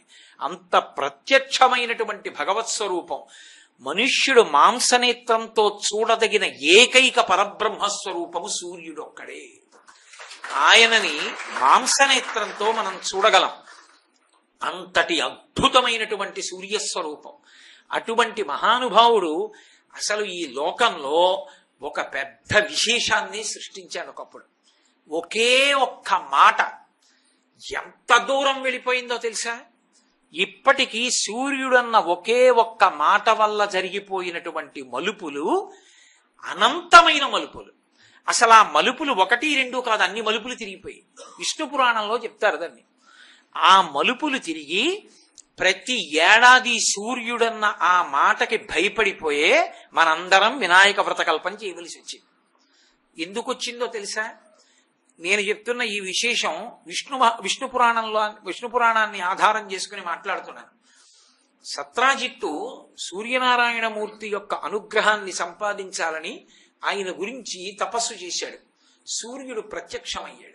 ప్రత్యక్షమైతే కన్నుల ముందు సాక్షాత్కరించినటువంటి సూర్యుణ్ణి చూసి చాలా సంతోషించి ఆయన మెడలో ప్రకాశిస్తున్నటువంటి శమంతకమణిని అడిగాడు. అది రోజుకి 8 బారుగుల బంగారం పెడుతుంది. అది ఎక్కడ ఉంటుందో అక్కడ రోగములు ఉండవు, దుర్భిక్షములు ఉండవు, అనావృష్టి ఉండదు, అతివృష్టి ఉండదు, పీడలు ఉండవు. పరమ ప్రశాంతంగా పరమ సంతోషంగా ఉంటుంది. కానీ సూర్యుడు ఒక నియమం చెప్పాడు. దీని విషయంలో తచ్చశుషణ ధృతిమాన, ఇది ఎంత గొప్పది అంటే అశేషమేవ సువర్ణం ప్రసాదిత. ఎప్పుడు తచ్చమాన తచ్చశుచిన ధృతిమాన ఇది ధరించేటప్పుడు, ఈ శమంతకమణిని మెడలో వేసుకున్నప్పుడు అంతఃశౌచం ఉండాలి, బహిశౌచం ఉండాలి. పైన శరీరము శౌచముతో ఉండాలి, లోపల అంతఃశౌచం ఉండాలి. లోపల బయట కూడా పవిత్రత లేకపోతే, అలా పవిత్రత ఉంటే బంగారము ఇస్తుంది, అనావృష్టి ఉండదు, అతివృష్టి ఉండదు, రోగాలు ఉండవు, ఎవరికి బాధలు ఉండవు, ప్రకృతి యందు ఉపద్రవాలు ఉండవు, పరమ ప్రశాంతంగా ఉంటారు. అన్యదాధారయంతమేవా, ఒకవేళ దాన్ని కాని ఇంకోలా అంటే అంతఃశౌచం లేకపోయినా బహిశౌచం లేకపోయినా, ఈ రెండింటిలో ఏది లేకపోయినా శమంతకమణిని ధరించినప్పుడు దానివల్ల ఏమవుతుందో తెలుసా? హంతీతి, ఎవడు అలా వేసుకున్నాడో వాడు మరణిస్తాడు. అప్పుడది శుభప్రదమైన ఫలితములనివ్వదు, ఉపద్రవాల్ని తీసుకొస్తుంది. తస్మాత్ జాగ్రత్త అని శమంతకమణిని ఇచ్చాడు. ఆ ఒక్క మాట మలుపు తిప్పేసింది. పుచ్చేసుకున్నప్పుడు ఆ మాటని యథాతథంగా తీసేసుకుని, సాధారణ వాక్యంగా తీసేసుకుని శమంతకమణిని పుచ్చేసుకున్నాడు. పుచ్చుకుని మెడలో వేసుకుని వస్తున్నాడు ద్వారకానగరంలో. అందరూ చూసిన వాడు సూర్యుడు నడిచి వచ్చేస్తున్నాడు అనుకున్నారు. ఆ మణికాంతి అలా ఉంటుంది. ఇది వెళ్ళి కృష్ణుడికి చెప్పారు. కృష్ణుడికి ఆయనే శ్రీహప్పతి, ఆయనకి ఎందుకండి ఆ మణి? ఆయనకి కావాలా? సాక్షాత్ లక్ష్మికి భర్త. ఆదిన్ శ్రీసతి కొప్పుపై తనువుపై అంశోత్తరీయంబుపై పాదాబ్జంబులపై కపోలతటిపై పాలిండ్లపై నూత్న మర్యాదంచెందు కరంబు క్రిందకుట ఆపైనాకరంబుంటమేల్ కాదే రాజ్యము గిజ్యమున్ సతతమే కాయంబు నాపాయమే అంటాడు బలిచక్రవర్తి. లక్ష్మీదేవి ఆయన యొక్క భార్య కాగలిగింది. అటువంటి లక్ష్మికి భర్త అయినటువంటి శ్రియపతి అందరినీ అనుగ్రహించగలిగిన వాడు, ఇందరికీ అభయమ్ములిచ్చు చేయి అని అన్నమాచార్యుల వారి చేత స్తోత్రం చేయబడినటువంటి వరదహస్తం కలిగినటువంటి వాడు. ఆయన కర్మ శమంతకమణికి ఆయన ఎందుకు ఆశపడతాడు? ఆ శమంతకమణి మరొక రూపంలో సూర్యనారాయణుని మెడలో ఉందంటే ఆయనది కాదది. ఆయనకెందుకు ఆ మణి? ఆయన కొరకు కాదు, లోకం కోసం అడిగాడు. యాదవులందరి అభ్యున్నతి కొరకు అది ఉగ్రసేన మహారాజు గారి దగ్గర ఉంటే, కృష్ణుడు కాదు పట్టాభిషేకం చేసుకున్నది, ఉగ్రసేనుడికి ఇచ్చాడు రాజ్యం. ఉగ్రసేనుడికి ఆ మణి దొరికితే రత్నహారీచ పార్థివ అని లోకంలో పేరు. అమూల్యమైన మణులుంటే రాజు దగ్గర ఉండాలి అని. అవి ప్రజల యొక్క క్షేమానికి ఉపయోగపడతాయని శమంతకమణిని ఉగ్రసేనుడికి ఇమ్మన్నాడు. కానీ ఆ మణిని లోకోపకారానికి ఇవ్వడానికి సత్రాజిత్ ఒప్పుకోలేదు సరిగదా. కృష్ణుని యందు దుష్టమైన భావన చేశాడు. చిన్నప్పటి నుంచి చోరుడు, ఆ ఇంట ఈ ఇంట దూరి వెన్న దొంగిలించిన వాడు ఈ మణిని తస్కరిస్తాడేమో అని భయపడ్డాడు. ఎప్పుడైతే ఆయనకి అంతఃశౌచం పోయిందంటే మనసులో సరి అయినటువంటి పవిత్రమైన భావన లేదు. ఇప్పుడు ఈ మణి ఎక్కడ తన దగ్గర ఉంటే కృష్ణుడు అపహరిస్తాడోనన్న బెంగతో తమ్ముడు ప్రసేనుడికి ఇచ్చాడు. ఆ ప్రసేనుడు మెడలో వేసుకుని వేటాడడానికి వెళ్ళాడు. వేటాడడానికి వెళ్ళినప్పుడు కృష్ణుడు కూడా వెళ్ళాడు. ఇవాళ మనం వినాయక చవితి వ్రత కథ అని ఏదో 3 పేజీలు 4 పేజీల పుస్తకంలో చదువుకుంటున్న కథ యథార్థమైన కథ అని అసలు విష్ణు పురాణంలో లేదు. అదంతా ఏదో అర్థం లేని కథ ఏదో అందులో ఉంటుంది. అసలు కృష్ణుడు కూడా వెళ్ళాడు ఆ వేటకి. వెళ్ళినప్పుడు ప్రదోష వేళ దాటిపోయింది. ఆ రోజు భాద్రపద శుక్ల చవితి. ఆయన చంద్రుడి వంక చూశాడు. ఎందుకని? ప్రసేనుడు కనపడలేదు, తన నుంచి విడిపోయాడు. ఎందుకు విడిపోయాడు అంటే ప్రసేనుడు శరీర శోధన చేయవలసి వచ్చింది. శరీర శోధనం అంటే మలమూత్రములలో ఏదో ఒక దాన్ని శరీరంలోంచి విసర్జించడం. కాబట్టి ఆయన శరీర శోధన కోసం వెళ్ళాడు. వెళ్ళినవాడు పాదప్రక్షాళన చేసుకోలేదు. పాదప్రక్షాళన చేసుకోకపోతే శౌచం ఉండదు. శౌచం ఉండకపోతే అది వ్యతిరేక ఫలితాలు ఇస్తుంది. ఇప్పటికీ మంథనికి దగ్గర ఒక ఊరుంది సుందిళ్ళ అని. సుందిళ్ళ అన్న ఊళ్ళో యోగలక్ష్మీ నరసింహస్వామి వారు ఉంటారు. ఆ ఊరు ఎవరైనా బయలుదేరారనుకోండి, అంతఃశౌచం బహిశౌచం లేకపోతే ఆ ఊరు వెళ్ళరు, ఇంకో ఊరేదో పెడతారు. ఒకవేళ ఊరు వెళ్ళాడు అనుకోండి, ఆ దేవుడి ఆలయంలో గడప దాటి లోపలికి వెళ్ళేటప్పుడు శౌచం లేకపోతే స్పృహ తప్పి పడిపోతారు. అలా జరిగిందా అని విచారణ చేస్తే ఒక విషయం కూడా చెప్పాడు ఆయన. అర్చకులు కూడా లోపలికి వెళ్ళరు. విచిత్రం ఏంటంటే స్మార్తులు అర్చన చేస్తారు ఆయనకి. ఆ దేవాలయంలోకి వెళ్ళాలి అంటే అంతఃబహి శౌచములుంటేనే లోపలికి రాణిస్తారు ఆయన. అంతంత శక్తివంతమైన దేవాలయాలు ఇప్పటికీ ఉన్నాయి. కాబట్టి నేను ఆ దేవాలయ దర్శనానికి వెళదాం అనుకుంటే నన్ను తీసుకెడుతున్నటువంటి ఒక బ్రాహ్మణోత్తముడు నాతో ఓ మాట అన్నాడు. ఇతపూర్వం కూడా ప్రయత్నించాను, కొంతమంది విషయంలో నేనే దారి తప్పిపోయాను, తీసుకెళ్ళలేకపోయాను. నీకు ఈశ్వరుడు అనుగ్రహం ఉంటే వెడతాను, లేకపోతే లేదు, నీ తీసుకెళ్ళలేదని తర్వాత నా మీద నెపం వీకండి అన్నాడు. ఏదో భగవంతుడి యొక్క అనుగ్రహం నా యందు ఏ విధమైన అర్హత లేకపోయినా అనుగ్రహించి దర్శనమిచ్చాడు. కాబట్టి ఇప్పటికీ పరమేశ్వర స్వరూపాలు అటువంటివి ఉన్నాయి. కాబట్టి బహిశౌచం లేదు. ఎప్పుడైతే శరీర శోధన చేసి పాదప్రక్షాళనం చేయలేదో ఆయనకి శౌచం పోయింది. శౌచం పోగానే ప్రదోష వేళ దాటింది. అప్పుడే దాటగానే సింహం వచ్చి ప్రసేనుండి కొట్టేసి ఆ శమంతకమణిని నోట కరుచుకుంది. ఈలోగా కృష్ణుడు చీకటి పడిపోయిందని చూశాడు. చంద్రుడి వెలుతురు సరిపోవట్లేదు, చవితి నాటి తిథి. ఇప్పుడు చీకట్లో ఏం వెతుకుతాం, రేపొచ్చి వెతుకుదామని ఇంటికి వెళ్ళిపోయాడు. అప్పుడు చూశాడు చవితి చంద్రుణ్ణి. విష్ణు పురాణం అలా చెప్పింది. ఆకాశంలో చంద్రుణ్ణి ఎప్పుడు చూశాడు అంటే ప్రసేనుడితో వేటకెళ్ళినప్పుడు చూశాడు అని. ఇంటికొచ్చి మరునాడు ఉదయమే పరిగెత్తాడు. ఎందుకంటే భయం వేసింది. ఒరే, మణిని అడిగాను నేను సత్రాజిత్తుని, ఉగ్రసేనుడి కోసం, ప్రజల కోసం ఇవ్వనన్నాడు. ప్రసేనుడితో వేటకెళ్ళాను. ఇప్పుడు ప్రసేనుణ్ణి చంపేసింది నేనే అంటారేమో. అసలు ఇంటికి వచ్చాడో లేదో, ఇంటికి రాలేదు. మళ్ళీ పరుగున వెళ్ళి వెతికాడు. వెతికితే ప్రసేనుడు కనపడలేదు. ప్రసేనుడి యొక్క శరీరము కనపడలేదు. ఆయన కట్టుకున్నటువంటి బట్టలు కనపడ్డాయి, ఎముకలు కనపడ్డాయి. శుభ్రంగా తినేసింది మాంసం అంతా సింహం. అయ్యా, సింహం కదండి తింది, నేను చంపితే మాంసం ఏమైపోతుంది? శరీరంలో సప్తధాతువుల్లో ఎముకలే ఎందుకుంటాయి? అందాం అనుకున్నాడు అనుకోండి.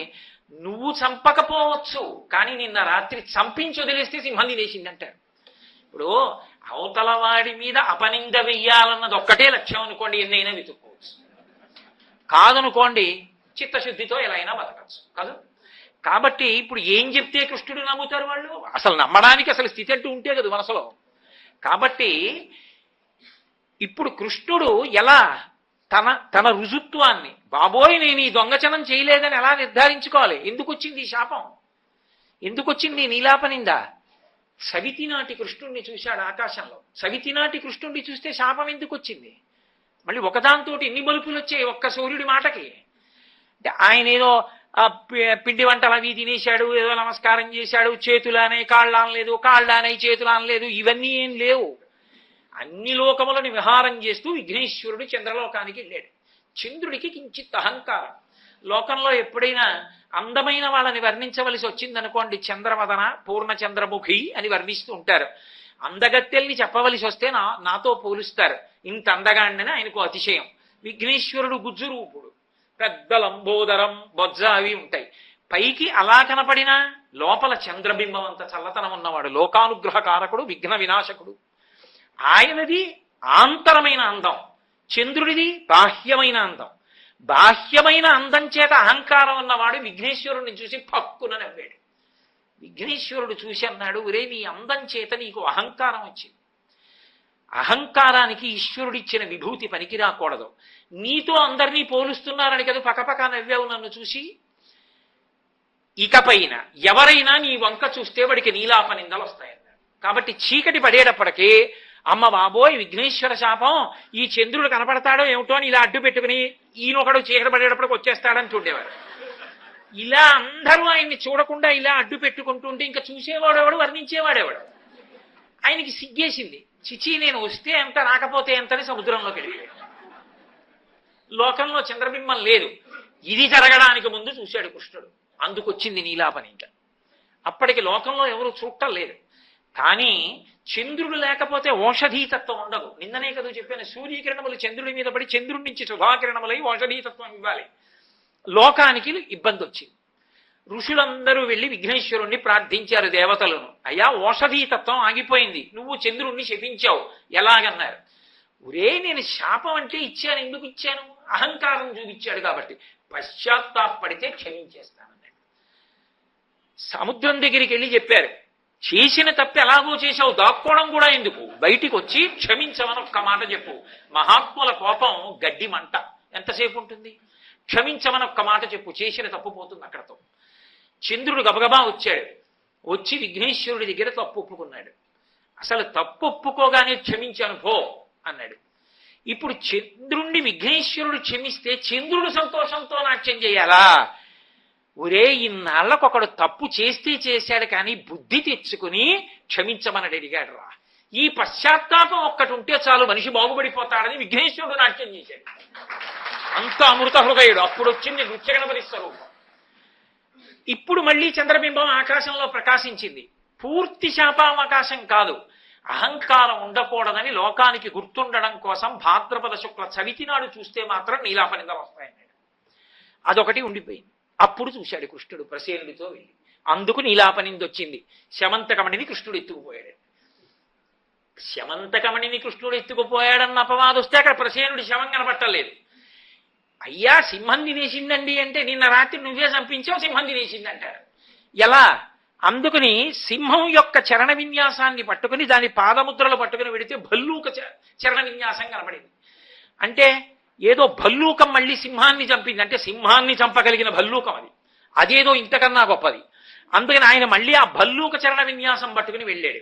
వెడితే అది ఒక గుహలోకి వెళ్ళింది. గుహలో చీకటిగా ఉంది. కాంతి ఆయన శరీర కాంతి, నీలకాంతి ఆయనకి దీపం అయింది కృష్ణుడికి. ఆయన లోపలికి వెళ్ళాడు. లోపలికి వెడితే ఓ ఊయలలో ఓ చిన్న పిల్లవాడు పడుకుని ఉన్నాడు.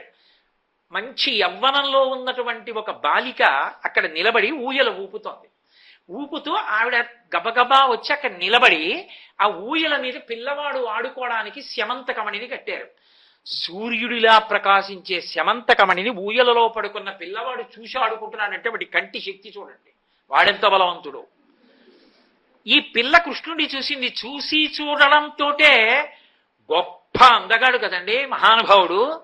జలధరదేహు నాజాను చతుర్బాహు సరసీరుహక్షు విశాల వక్షు జారు గదా శంఖచక్ర పద్మ విలాసు కంఠ కౌస్తుభమణి కాంతిభాను కమనీయ కటిసూత్ర కంకణ కేయూర శ్రీవత్సలంచనంచిత విహారు అని పోతన గారు వర్ణించినట్టుగా అద్భుతమైనటువంటి స్వరూపం.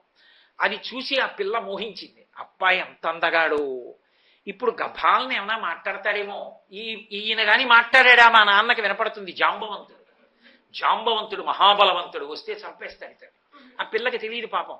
చూడగానే ఆయన్ని ఆ ముగ్ధమోహన స్వరూపాన్ని చూసి మోహించి శమంతకమణి వంక చూస్తున్నాడు కృష్ణుడు. ఆయనకి చెప్పినట్టుగా ఈ శమంతకమణి ఇక్కడికి ఎలా వచ్చిందో తెలుసా, నువ్వు దీనికోసమే వచ్చి ఉంటావు, ఇది ఎలా వచ్చిందో చెప్తాను విను, తెచ్చినవాడు సామాన్యుడు కాడు, ఇక్కడ ఉండకు వెళ్ళిపో, ఇంత కోమలమైన శరీరాన్ని మా నాన్న వచ్చి యుద్ధం చేసి చంపుతాడేమో, అదే ఆవిడ బెంగ. అందుకని ఏడుస్తున్న పిల్లవాడికి ఊయల ఊపుతూ పాడుతూ చెప్పినట్టుగా చెప్పింది ఆవిడంది. సింహ ప్రసేనమవధీహి సింహో జాంబవతాహత సుకుమార కమారోధీహి తవ హ్యేషా స్యవంతక అంది. వినాయక వ్రతకల్పంలో కథంతా చదవక్కర్లేదు, ఈ ఒక్క శ్లోకమే చదువుకున్నా చాలు. ఇదొకటే చదవమని చెప్పారు. ఎందుకనంటే ఆవిడ చెప్పింది సింహ ప్రసేనమవధీహి, సింహం ప్రసేనుణ్ణి చంపింది. సింహో జాంబవతాహత, ఆ సింహాన్ని జాంబవంతుడు చంపాడు. సుకుమార కమారోధీహి, సుకుమారక అంటే ఓ పిల్లవాడా ఏడవకు, తవ హ్యేష శమంతక, ఈ శమంతకమని నీకోసమే తెచ్చాడు మీ నాన్న జాంబవంతుడు. ఈ పిల్ల జాంబవతి. ఉయ్యాల్లో ఉన్న పసిపిల్లని కృష్ణుడు ఎలా పెళ్లి చేసేసుకుంటాడండి? అసలు అలా రాసేస్తే కొంచెం పిల్లలకి వెంటనే దాని మీద నమ్మకం పోయి మరి అంత అన్యాయంగా పసిపిల్లల్ని పెళ్లి ఏమిటండి అని పాపం వాళ్ళు అడిగారంటే అడగరండి. నేను ఎక్కడికి వెళ్ళినా చాలా మంది పిల్లలు నన్ను ఈ మాట అడుగుతుంటారు. అందులో భాద్రపద మాసంలో ఉపన్యాసాలకు వెళితే ఈ ప్రశ్న ఎక్కువ వేస్తారు. అని అంత ఉయ్యాల్లో పిల్లని పెళ్లి ఏమిటండి అంటుంటారు. ఉయ్యాల్లో పిల్లని పెళ్లి చేసుకోలేదు, ఉయ్యాలలో జాంబవంతుడి కొడుకున్నాడు, ఊపింది యవ్వనంలో ఉన్న జాంబవతి. జాంబవంతుడి కూతురు ఊపుతూ ఈ శ్లోకం చెప్పింది. సుకుమార కమారోధీహి, ఓ తమ్ముడా పిల్లవాడా ఏడవకురా, తవ హ్యేషా శమంతక, శమంతకమని నీకేరా అంది. పైకి పిల్లవాడిని ఊపుతూ తమ్ముడికి చెప్తున్నట్టుంది. ఇది ఎవరికి చెప్పింది? కృష్ణుడికి చెప్తోంది. శమంతకమని ఇలా వచ్చిందని అర్థమైంది. లోపల జాంబవంతుడు ఉన్నాడని. 21 రోజులు యుద్ధం జరిగింది ఇద్దరికి. అప్పుడు అర్థమైంది ఆయనకి. మెల్లిగా జాంబవంతుడి బలం తగ్గుతోంది, కృష్ణుడి బలం పెరుగుతోంది. మల్ల యుద్ధంలో ఆయన స్పర్శ వల్ల జ్ఞాపకానికి వచ్చింది. చిరంజీవిత్వాన్ని ఇచ్చాడు. రామావతార పరిసమాప్తి చేస్తూ 5 వానరులకు ఇచ్చాడు. 5 వానరాల్లో నేను ఒకడిని, జాంబవంతుడు కూడా ఒకడు. బ్రహ్మగారి అంశతో పుట్టినవాడు, దీర్ఘాయుష్మంతుడు, చిరంజీవి. ఆ రోజులలో త్రేతాయుగంలో కోరుకున్నాను, ఒక్కసారి రాముణ్ణి కౌగిలించుకుంటే బాగుండని. ఎందుకంటే ఆయన రూపం అలా ఉంటుంది. పుంసామోహర రూపాయ పుణ్యశ్లోకాయ మంగళం. పురుషులు మోహిస్తారు ఆయన్ని. కానీ అడిగితే బాగుండదని ఊరుకున్నాను. కానీ నా మనసులో కోరిక కనిపెట్టాడు. ఇప్పుడు తీర్చడానికి 21 రోజులు కింద మీద పడి కలియబడ్డాం, కౌగిలించుకున్నాం. అర్థమైంది, ఆనాడు నన్ను అనుగ్రహించిన రాముడే కృష్ణుడిగా వచ్చాడని. మహానుభావ, నా బలం తగ్గిపోయింది, నాకు అర్థమైంది నువ్వు రామచంద్ర ప్రభువే అని వెంటనే శమంతకమణిని కృష్ణ భగవానుడికి జాంబవతిని కూడా ఇచ్చి పంపించాడు. అప్పుడు జాంబవతిని తీసుకుని ఇంటికి వచ్చాడు. కథ ఎందుకు అయిపోతుంది? సూర్యుడి మాట ఉంది ఏమని, అంతర్బహి శౌచములు లేనటువంటి వాళ్ళ యందు శమంతకమణి సక్రమంగా ఉండదు. కాబట్టి ఇప్పుడు నీలాప నిందలు పోగొట్టుకోవడానికి కృష్ణుడు తీసుకొచ్చి సత్రాహిత్తికి ఇచ్చేశాడు. మహానుభావ, ఇదిగో నీ శమంతకమని ఇప్పటికైనా నమ్ముతావా అని. చాలా సంతోషమయ్యా అని అది పుచ్చుకుని, నాకు ఒక్కతే కూతురు సత్యభామ, ఈమెని ఇస్తున్నాను, ఈమెతో పాటు మణిని ఇచ్చేస్తున్నాను, కొడుకులు ఎలాగో లేరు, అల్లుడే కొడుకు, ఇచ్చేస్తున్నానని శమంతకమణిని ఇచ్చాడు. చాలు చాలు నాయన, ఒక్కసారి అడిగినందుకు ఇంత ఉపద్రవం వచ్చింది, మణి నీ దగ్గరే పెట్టుకో, ఎప్పటికో వస్తుందిగా, మాకు వారసత్వంలో వచ్చినప్పుడు చూద్దాం, ఇది నీ దగ్గర పెట్టుకో, భామ నాకు చాలని భామని స్వీకరించాడు. శమంతకమణి ఊరుకుంటుందా? సూర్యుడి మాట లేదు అక్కడ. ఈలోగా పాండవులు లక్క ఇంట్లో కాలిపోయారు అని వార్త వచ్చింది. కృష్ణుడికి తెలియదు వాళ్ళు బతుకున్నారని, తెలుసు. అయినా బాహ్యంలో ధృతరాష్ట్రుడిని ఓదార్చడానికి వెళ్ళినట్టు హస్తినాపురానికి వెళ్ళాడు. ఈయన ధృతరాష్ట్రుడి దగ్గరికి వెళ్ళిన సమయం చూసి 3 సమావేశమయ్యారు. అక్రూరుడు, శతధన్వుడు, కృతవర్మ. వీళ్ళు ముగ్గురు యాదవులు, వీళ్ళు ముగ్గురు సత్యభామని అడిగారు సత్రాజిత్తుని, మాకిచ్చి పెళ్లి చేయమని అడిగారు ముగ్గురు. అప్పటికి ఆయన కృష్ణుడు శమంతకమణి ఇవన్నీ వస్తాయనుకోలేదు. మీ ముగ్గురులో ఎవరో వాళ్ళకి తప్పకుండా ఇస్తాలేవో అంటుండేవాడు. ముగ్గురు అలా నోరు తెరిచి కూర్చున్నారు, మనకి ఎవరికో వాళ్ళకి ఇస్తాడులే. అకస్మాత్తుగా శమంతకమణి ఈ అల్లరంతా జరిగి కృష్ణుడు తెచ్చి శమంతకమణి ఇవ్వడంతో సత్యభామని కృష్ణుడికి ఇచ్చి చేసేశాడు. వీళ్ళు ముగ్గురు శత్రువులయ్యారు. మనకిస్తానన్న పిల్లని మన ముగ్గురులో ఎవరికో ఒకళ్ళకి ఇవ్వలేదు, ఇవ్వకుండా తీసుకెళ్లి కృష్ణుడికి ఇచ్చాడు. ఇంతటి మహాభక్తుడు అక్రూరుడు గాంధిని యొక్క కుమారుడు. ఏం మాటలు కాదు. ఎందుకంటే గాంధిని పుట్టినప్పుడు కాశీరాజు గారి భార్యకి పుట్టింది ఆవిడ. పుట్టినప్పుడు ఆవిడ బయటికి రాలా. బయటికి రాకపోతే తండ్రి ఇల్లు అడిగాడు, అమ్మాయి అన్నాళ్ళకి బయటికి రావేమమ్మా, 12 నెలలు అయిపోయాయి కదా అన్నాడు. అంటే నాన్న ఒక ఏడాది పాటు రోజు ఓ గోవును దానం చేయి, అప్పుడు బయటకు వస్తానండి. అలా దానం చేస్తే బయటకు వచ్చింది కాబట్టి, గోదానం వల్ల పుట్టిన పిల్ల కాబట్టి గాంధిని అని పేరెట్టాడు తండ్రి. ఆమెకి పుట్టిన కొడుకు అక్రూరుడు. అందుకని మహాభక్తుడు పుట్టుక చేత. భాగవతంలో అక్రూరుడి గురించి వర్ణిస్తూ నమస్కారానికి ప్రతినిధిగా చెప్తారు. శ్రవణం కీర్తనం విష్ణోః స్మరణం పాదసేవనం అర్చనం వందనం దాస్యం సఖ్యం ఆత్మ నివేదనం అని నవవిధ భక్తులు. అందులో శ్రవణం పరీక్షిత్తు, కీర్తనం శ్రీశుకుడు, స్మరణం ప్రహ్లాదుడు, పాదసేవనం లక్ష్మీదేవి, అర్చనం మహారాజు, వందనం అక్రూరుడు, దాస్యం హనుమ, సఖ్యం అర్జునుడు, సఖ్యం ఆత్మనివేదనం బలిచక్రవర్తి. 9 రకాల భక్తులకి 9 మంది ప్రతినిధులు. అందులో వందనానికి అక్రూరుడు. నమస్కారం అంటే అలా ఉంటుంది. ఆయన రథంలో వెళ్ళిపోతుంటే కంసుడి దగ్గరికి ఆయన వెళ్ళి తీసుకొద్దాం కృష్ణ భగవానుణ్ణి అని చెప్పి బృందావనానికి వెళ్తున్నప్పుడు కృష్ణుడి పాదముద్రలు కనబడ్డాయి. సాయంకాలం వేళ ఇంటికి వెళ్ళిన పాదముద్రలు అంతే. తద్దర్శనాహ్లాద సమృద్ధ హృష్ట అని ఆయనకి విపరీతమైన ఆనందం వచ్చేసింది.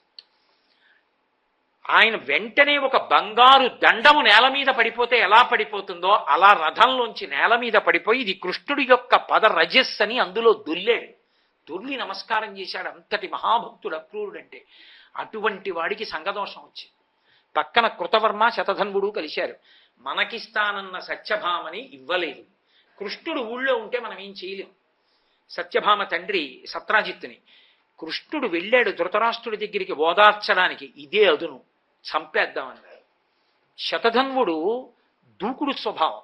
శతధన్వుడు అన్నాడు, నే చంపేస్తానని వెళ్ళి సత్రాజిత్తుని చంపేశాడు. ఎందుకని?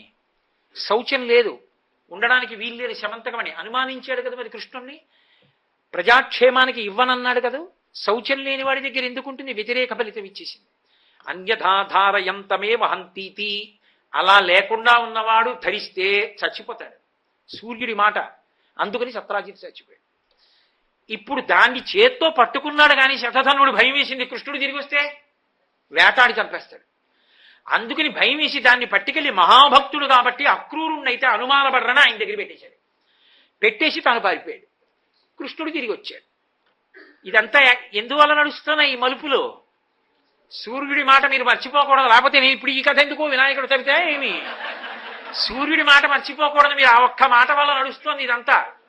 అందుచేత కృష్ణుడు తిరిగి వచ్చేటప్పటికీ సత్యభామ ఏడుస్తోంది. ఏమైంది అన్నాడు. మా నాన్నగారిని చంపేశాడు శతధన్వుడు అన్నాడు. ఎందుకు చంపేశాడని బలరాముడిని తీసుకుని రథంతో శతధన్వుడిని వెంబడించాడు. ఆ శతధన్వుడు పరిగెత్తి ఇంకా గుర్రానికి శక్తి చాలకపోతే గుర్రం దిగి పరిగెడుతున్నాడు. కృష్ణుడు అన్నాడు, అన్నయ్య వాడు నేల మీద పరిగెడుతుంటే మనం గుర్రం మీద వెంబడించడం ఏం బాగుంటుంది అన్నయ్య, మీరు హాయిగా అలా రథంలో కూర్చోండి, నేను కిందకి దిగి వెంబడించి శమంతకమణిని పట్టుకొస్తాను, ఎక్కడో దాచి ఉంటాడు అంగీలో, వెళ్ళి పట్టుకొస్తానన్నయ్య అని పరిగెత్తాడు. ఆయన దూరంగా వెళ్ళేదో పొగలో దూరాడు, ఈయన పొగలో దూరాడు. ఇద్దరికి యుద్ధం జరిగింది. చచ్చిపోయాడు ఆ శతధన్వుడు కృష్ణుడి చేతిలో. ఒళ్ళంతా వెతికాడు, ఎక్కడా లేదు శమంతకమణి. తిరిగి వచ్చేసాడు. తిరిగి వచ్చి అన్నయ్య చంపేశాను శతధన్వుడిని అన్నాడు. పోన్లేరా మంచి పని చేశావు, శమంతకమణి అన్నాడు. లేదన్నయ్య శతధన్వుడి దగ్గర అన్నాడు. బలరాముడు అన్నాడు, ఛీ ధూర్తుడా, చిన్నతనం నుంచి ఇదే దొంగ బుద్ధిని. అప్పుడు అడిగావు సత్రాజిత్తుని, ఇప్పుడు ఆ శమంతకమణిని పట్టుకొస్తే అది నీకు కదు దక్కాలి, ఇప్పుడు అల్లుడివి, అది రాజుకి ఇవ్వవలసి వస్తుందేమోనని, ఇప్పుడు ఆయన్ని గెలవడంలో మన ఇద్దరికీ పాత్ర ఉందని లోకం అనుకుంటుందని, నాకు అందులో ఏ సంబంధం లేకుండా ఉండాలని అక్కడ లేదు శమంతకమణి అబద్ధాలు చెప్తున్నావు. నీతో కలిసి నేను వేగలేనురా, నేను ఇంకా రానే రాను అసలు ద్వారకా నగరానికి, విదేహ రాజ్యం వెళ్ళిపోతున్నానని రథం దిగి వెళ్ళిపోయాడు. ఎంత బతిమాలనా రాలా. ఇదేమి అపనిందలరా నా కర్మ, ఈ శమంతకమణి నన్ను ఇలా చుట్టుకుంది, ఎంత ప్రయత్నం, ఎందుకు చుట్టుకుంది? భాద్రపద శుక్ల చవితి నాడు ప్రసేనుడితో వెళ్లి చూసిన చంద్రుడి యొక్క దర్శన శాపం ఉంది ఇక్కడ. అందుకుని కృష్ణుడికి నీలాపనిందలు. ఒక్క సూర్యుడి మాట ఎన్ని మలుపులు తిరుగుతోందో చూడండి. ఆయనకి ఏం చేయాలో అర్థం కాక తలపట్టుకుని ఇంటికి వచ్చాడు. పోని సంతోషంగా ఒక్క భార్య అయినా వచ్చి కాసి నిమ్మకాయ నీళ్ళిచ్చిందా అంటే, సత్యభామంది మా నాన్నగారు కదా నన్ను శమంతకమణిని ఇచ్చారు, సత్రాజిత్తు శమంతకమణిని కృష్ణుడికి ఇచ్చారని లోకం అనుకుంటుందేమో. అసలు ముందు దాన్ని ఇచ్చిన వాడెవరు? జాంబవంతుడు. జాంబవతి ఏమనుకుంటుంది? అసలు మా నాన్నగారు కదా శమంతకమణిని ఇచ్చారు, పట్టుకొచ్చి మా ఆయన మళ్ళీ ఆయనకి ఇచ్చి ఆయన దగ్గర ఇంకో పిల్లని శమంతకమణిని పుచ్చుకుని సత్రాజిత్తు ఇచ్చాడని ఆయనకి కీర్తి తెస్తున్నాడు సత్యభావం పరంగా. పాపం ఇచ్చిన మా నాన్నగారి ప్రతిష్ట పోయింది అని మా నాన్నగారి పేరు ఎక్కడొచ్చేస్తుందో అనే నా భర్త అయిన కృష్ణుడు మహామాయావి, అందుకే సత్రాజిత్తు చచ్చిపోయేటట్టుగా చేసి శమంతకమణి ఎటో పోయిందంటున్నాడు. సత్యభామంది పాపం పిచ్చి, మా నాన్నగారేమో శమంతకమణిని ఇచ్చారు, మా ఆయన ఏం చేశాడో తెలీదు, జాంబవంతుడే ఇచ్చాడని జాంబవతికి ప్రీతి కలగాలని మా నాన్నగారి దగ్గర అది పోయిందని ఇప్పుడు కపట నాటకం ఆడుతున్నాడు. ఇద్దరూ నింద చేశారు. అమ్మ నాయనోయ్, ఒక నింద తప్పుకుందామంటే మణిని పట్టుకొచ్చినందుకట అన్నయ్య వెళ్ళిపోయాడు. ఇటు ఇద్దరు భార్యలు మూతి పుడుచుకుని మాట్లాడటం లేదు. ఇదెక్కడి ప్రారంధం వచ్చింది నాకు, అసలు ఈ మణి ఏమైపోయిందని ఆలోచించాడు. ఈ మణి ఎక్కడుంది? అక్రూరుడి దగ్గర ఉంది. అక్రూరుడు ఈ మణి పుచ్చుకొని బాధాపరితప్త హృదయుడయ్యాడు. ఎంత తప్పు పనిచేశాన్రా, సత్యభామ నాకు లభించకపోతే వచ్చిన నష్టం ఏముంది? తొందరపడి సంగదోషంతో ఉద్రేకంలో సత్రాజిత్తుని చంపమన్నాను. ఆయనది కాదు దోషం, సత్రాజిత్తుకి శౌచం లేకపోవడం అసలు కారణం. పశ్చాత్తాపంతో శమంతకమణిని పట్టుకుని కాశీనగరానికి వెళ్ళిపోయాడు.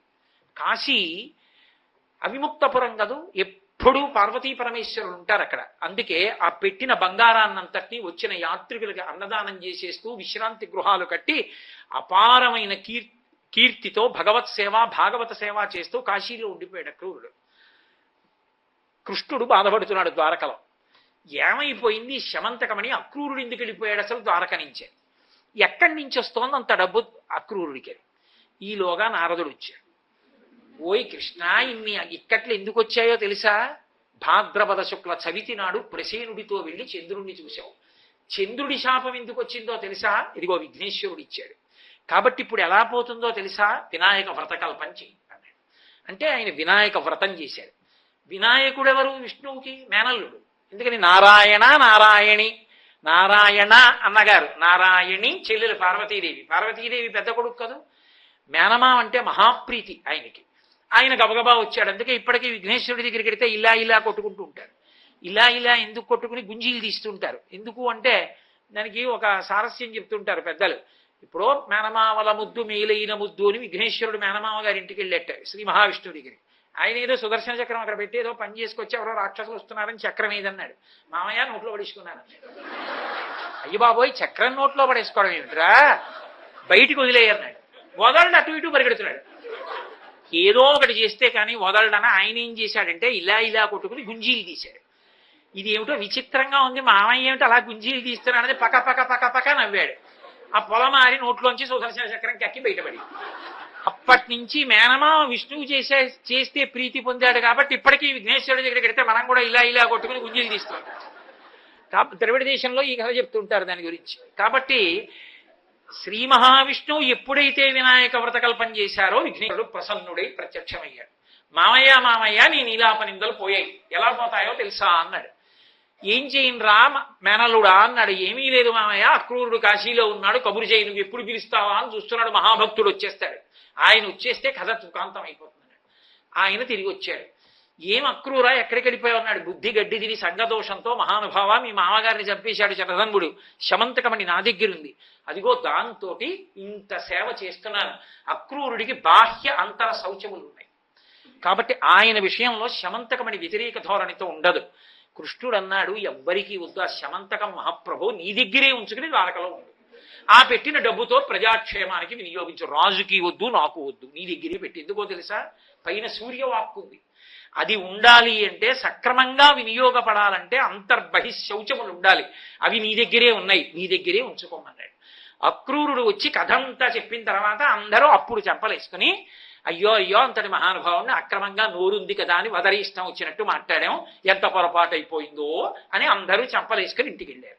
అక్కడతో కృష్ణుడి నీలాప నిందలు పోయి కృష్ణుడు అన్నాడు, నేను కాబట్టి మేనల్లుడా ఇంత కష్టపడ్డాను, ఇంత కష్టపడి నీలాప నిందలు పోగొట్టుకున్నాను, సామాన్యుడు ఎలా పోగొట్టుకుంటాడ్రా, ఏడాదికోసారి ఈ శాపం ఉంటుందని నువ్వు ఇచ్చావు కదా, మరి ఎలా లోకం ఎలా ఉద్ధరింపబడుతుందన్నాడు. అంటే విఘ్నేశ్వరుడు అన్నాడు, మామయ్య మామయ్య ఈ శమంతకోపాఖ్యానం కథని ఓసారి చెప్పుకుంటే చాలు, అక్షతలు వేసుకుంటే నన్ను చంద్రుణ్ణి చూసినా కూడా నీలాప నిందలు రావు. ఒకవేళ శమంతకోపాఖ్యానం ఇన్ని బలుపులు సగం చెప్పాక మర్చిపోతే ఎలాగరా మరి ఇంత కథ ఎలా గుర్తుంటుంది అంటే, మామయ్య కంగారక్కర్లేదు, ఇదంతా చదువుకోలేకపోతే సింహ ప్రసేనమవధీ సింహో జాంబవతాహత సుకుమార కమారోధీ తవహ్యేషా శమంతక, ఈ ఒక్క శ్లోకం చెప్తే చాలు, వినాయక వ్రత కల్పంలో శమంతకోపాఖ్యానం అంతా చెప్పినట్టే. కాబట్టి నీలాప నిందలు రావు అన్నాడు. అప్పుడు అక్రూరుడి దగ్గరికి శమంతకం వెళ్ళిన తరువాత సూర్యుడి యొక్క వాక్కు ఫలించి ఏమైంది, మనందరం కూడా వినాయక చవితి నాడు నీలాప నిందలు పడకుండా మనకు ఒక కథ దొరికింది.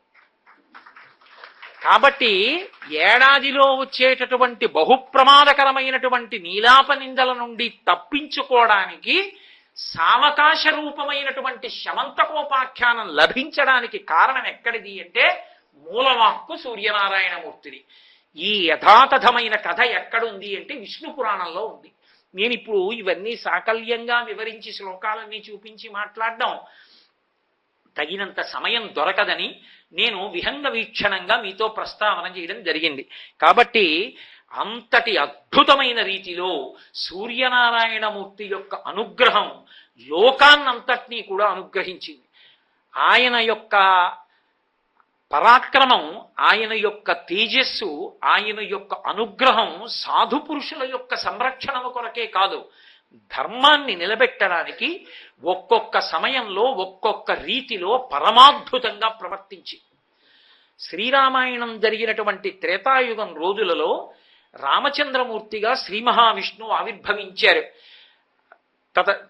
ఆయన తతశ్చ ద్వాదశే మాసే చైత్రే నామమికే తిథౌ నక్షత్రేది దైవత్యేసోచ్ఛ సంస్థేషు పంచషు గ్రహేషు కర్కటే లగ్నే వక్పతాం విద్దునా సహ ప్రోద్యమాని జగన్నాథం సర్వలోక నమస్కృతం అంటారు.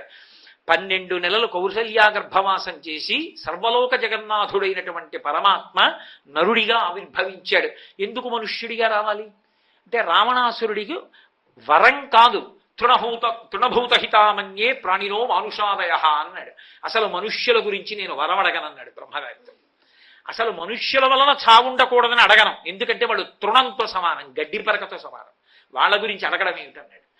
కానీ మనుష్యుడు ఎంత గొప్పవాడో లోకానికి నిరూపించడానికి మహానుభావుడు నరుడిగా వచ్చి, నరుడిగా రావడం కోసమని కౌసల్యా గర్భవాసం 12 నెలలు చేసి బయటికి వచ్చాడు. వచ్చినటువంటి మహానుభావుడు నరుడిగా ప్రవర్తించినప్పుడు ఆయనకి సహాయపడడానికి, రావణ సంహారం చెయ్యడంలో రాముడికి ఉపకారం చెయ్యడానికి దేవతలందరూ తమ తమ అంశలతో వానరుల్ని సృజించారు. ఎందుకంటే వానరుల పేరు కూడా ఎత్తలేదు.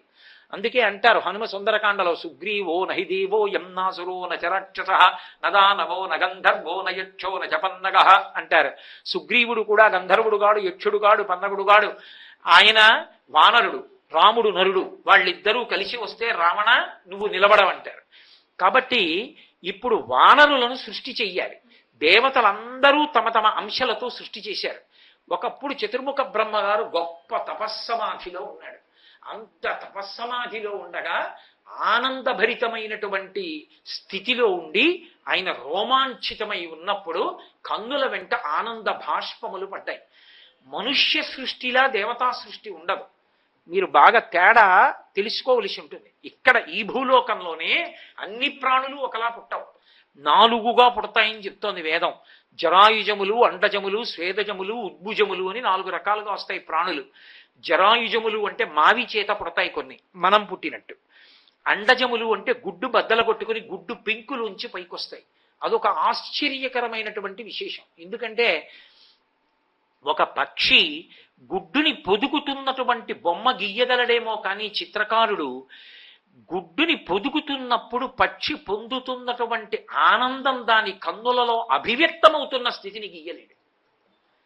పక్షికి ఏం తెలుసు అనుకుంటాం, కానీ అది పెట్టిన గుడ్డు యొక్క పెంకు లోపల ఉన్నటువంటి పిండం అది ఇలా రెండు కాళ్ళు పెట్టి మెల్లిగా కదిలి వచ్చి దాని కడుపు గుడ్డుకి తగిలేటట్టుగా గట్టిగా వాలితే గుడ్డు పెంకు పగిలిపోతుందని, గట్టిగా వాలకుండా మృదువుగా దాని పొట్ట గుడ్డుకి తగిలేటట్టుగా వంగితే పొట్ట వేడిని పెంకు గ్రహించి, పెంకు వేడిని లోపల ఉన్న పిండం గ్రహించి పొదగబడి లోపల ఉన్న పిండం పిల్లగా మారుతుంటే దానిలో ఉన్నటువంటి మాతృత్వం తన్నుకొచ్చి ఆ పక్షి ఎంత ఆనందాన్ని పొందుతుందో, నా పిల్ల తయారవుతోంది గుడ్డులోనని.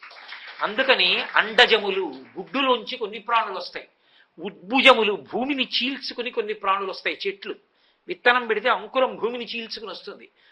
ఉద్భుజములు, అలాగే స్వేదజములు చెమటలోంచి పుడతాయి కొన్ని ప్రాణులు, పేలు మొదలైనటువంటివి. అలా 4 రకాలుగా వస్తాయి. ఒక్క భూమి మీదే మర్త్యలోకంలో, అంటే పుట్టినవన్నీ మరణించాలి, అలా మరణించే స్వభావం ఉన్న ప్రాణులు పుట్టే లోకాన్ని మర్త్యలోకం అంటారు. ఒక్క మర్త్యలోకమునందు సృష్టియే 4 రకాలుగా ఉంటుంది, ఒకలా ఉండదు. ఇక దేవతలు సంకల్పం చేస్తే ఆ సృష్టి ఒక్కలా ఉండదు, వాళ్ళు అనేక రకాలుగా సృష్టిస్తారు. పార్వతీ పరమేశ్వరులు ఒకానొకప్పుడు విఘ్నేశ్వరుడి యొక్క అవతారాన్ని సృజించాలనుకున్నారు. అవతారం అంటే అదే విఘ్నేశ్వరుడు అనేక రూపాలుగా వస్తూ ఉంటాడు. వచ్చినప్పుడు ఆవిడ కామేశ్వర ముఖాలోక కల్పిత శ్రీ గణేశ్వర పక్కన ఉన్న మహాకామేశ్వరుడి వంక చిరునవ్వుతో ఇలా చూసింది. ఆయన ఆవిడ వంక చిరునవ్వుతో చూశాడు. ఇద్దరి చిరునవ్వుల కాంతులు కలుసుకున్నాయి. గణేశ్వరుడు పుట్టాడు. పుట్టి ఏం చేశాడు? మహాగణేశ నిర్భిన్న విఘ్నయంత్ర ప్రహర్షిత. ఆ భండాసురుడు లలితాదేవి సైన్యంలో వేసినటువంటి మహావిఘ్న యంత్రాన్ని ఆయన తన యొక్క దంతంతో పొడిచి పాడు చేశాడు. ఆ విఘ్నయంత్రం ఉంది కాబట్టి లలితాదేవి సైన్యమే లలితాదేవికి ఎదురు తిరిగింది. ఇప్పుడు ఎప్పుడైతే విఘ్నేశ్వరుడు వెళ్ళి విఘ్నయంత్రాన్ని తన దంతంతో బద్దలగొట్టాడో, అరే ఇదేమిరా ఇంత బుద్ధి తక్కువ పని చేశాం, మనం అమ్మవారికి ఎదురు తిరిగామేమిటని వాళ్ళందరూ క్షమార్పణ చెప్పి మళ్ళీ అమ్మవారి వైపుకి వెళ్ళారు. అందుకని విఘ్నేశ్వరుడు అమ్మవారికి ఉపకారం చేసి ఆ మహాగణేశ యంత్రాన్ని బద్దలు కొట్టేస్తే అమ్మవారు సంతోషించింది. ఒకప్పుడు చిరునవ్వుల కలయికల ఉంచి వచ్చారు. ఈ సృష్టి ఎలా వస్తుంది అని అడిగారు. పరమేశ్వరుడు ఈ సృష్టి చూపులతో చేస్తాడు, కేవలం ఆయన అనుగ్రహంతో చూస్తాడు. అందుకే కామాక్షి కామేశ్వరుడు. కామేశ్వర అంటే సృష్టి జరగాలన్న కోరికతో చూస్తాడు, అంతే ఈ సృష్టి జరుగుతుంది. అందుకే పోతన గారు భాగవత రచన ప్రారంభం చేస్తూ ఆయన ఒక మాట అంటారు, నేను ఎవరిని స్తోత్రం చేస్తున్నాను అన్న దాని గురించి చెప్తూ, శ్రీకైవల్య పదంబు చేరుటకునై చింతించదన్ లోకరక్షైకారంభకు భక్తపాలన కళా సంరంభకున్ దానవోద్రేక స్తంభకు కేళిలోల విలస దృగ్జాల సంభూత నానా కంజాత భవాండ కుంభకు మహానందాంగనా ఢింబకున్ అంటారు. కేళిలోల విలస దృగ్జాల సంభూత నానా కంజాత భవాండ కుంభకు, కేవలము తన చూపుల చేత ఈ సమస్త బ్రహ్మాండములను సృష్టించినటువంటి ఆ శ్రీమన్నారాయణుడు ఎవరున్నాడో ఆయన యొక్క కథలు చెప్పడానికి నేను ఈ భాగవతాన్ని అంగీకరిస్తున్నాను. దానివల్ల కైవల్యం కోరుతున్నాను తప్ప నేను ఏ బిరుదులు కోరుకోలేదు అంటాడు. ఇమ్మనుజేశ్వరాఘములకిచ్చి పురంబులు వాహనమ్ములు సొమ్ములు కొన్ని పుచ్చుకుని సొక్కి శరీరము వాసి కాలుచే సమ్మెట మాటలంబడక సమ్మతి శ్రీహరికిచ్చి చెప్పే ఈ బమ్మెరపోతరాజొకడు భాగవతంబు జగద్ధితంబు కన్నని చెప్పుకున్నారు. అంతటి మహానుభావుడు ఆయన. ఈ చూపులతో బ్రహ్మాండములను సృష్టించాడు పరమాత్మ అంటారు.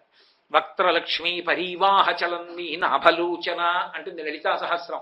మీనాక్షి, విశాలాక్షి, కామాక్షి అని 3 అక్షిశక్తులు ఆవిడ కన్నుల యొక్క చూపుల చేత పోషిస్తుంది. దృశాద్రాఘీయస్యాదరదలిత నీలోత్పల రుచ దవీయంసం దీనం స్నపయ కృపయా మమపి శివే అనీనాయం ధన్యో భవతి నచితే హానిరియత వనేవా హర్మ్యేవా సమకర నిపాతో హిమకర అంటారు శంకర భగవత్పాదులు సౌందర్యలహరిలో.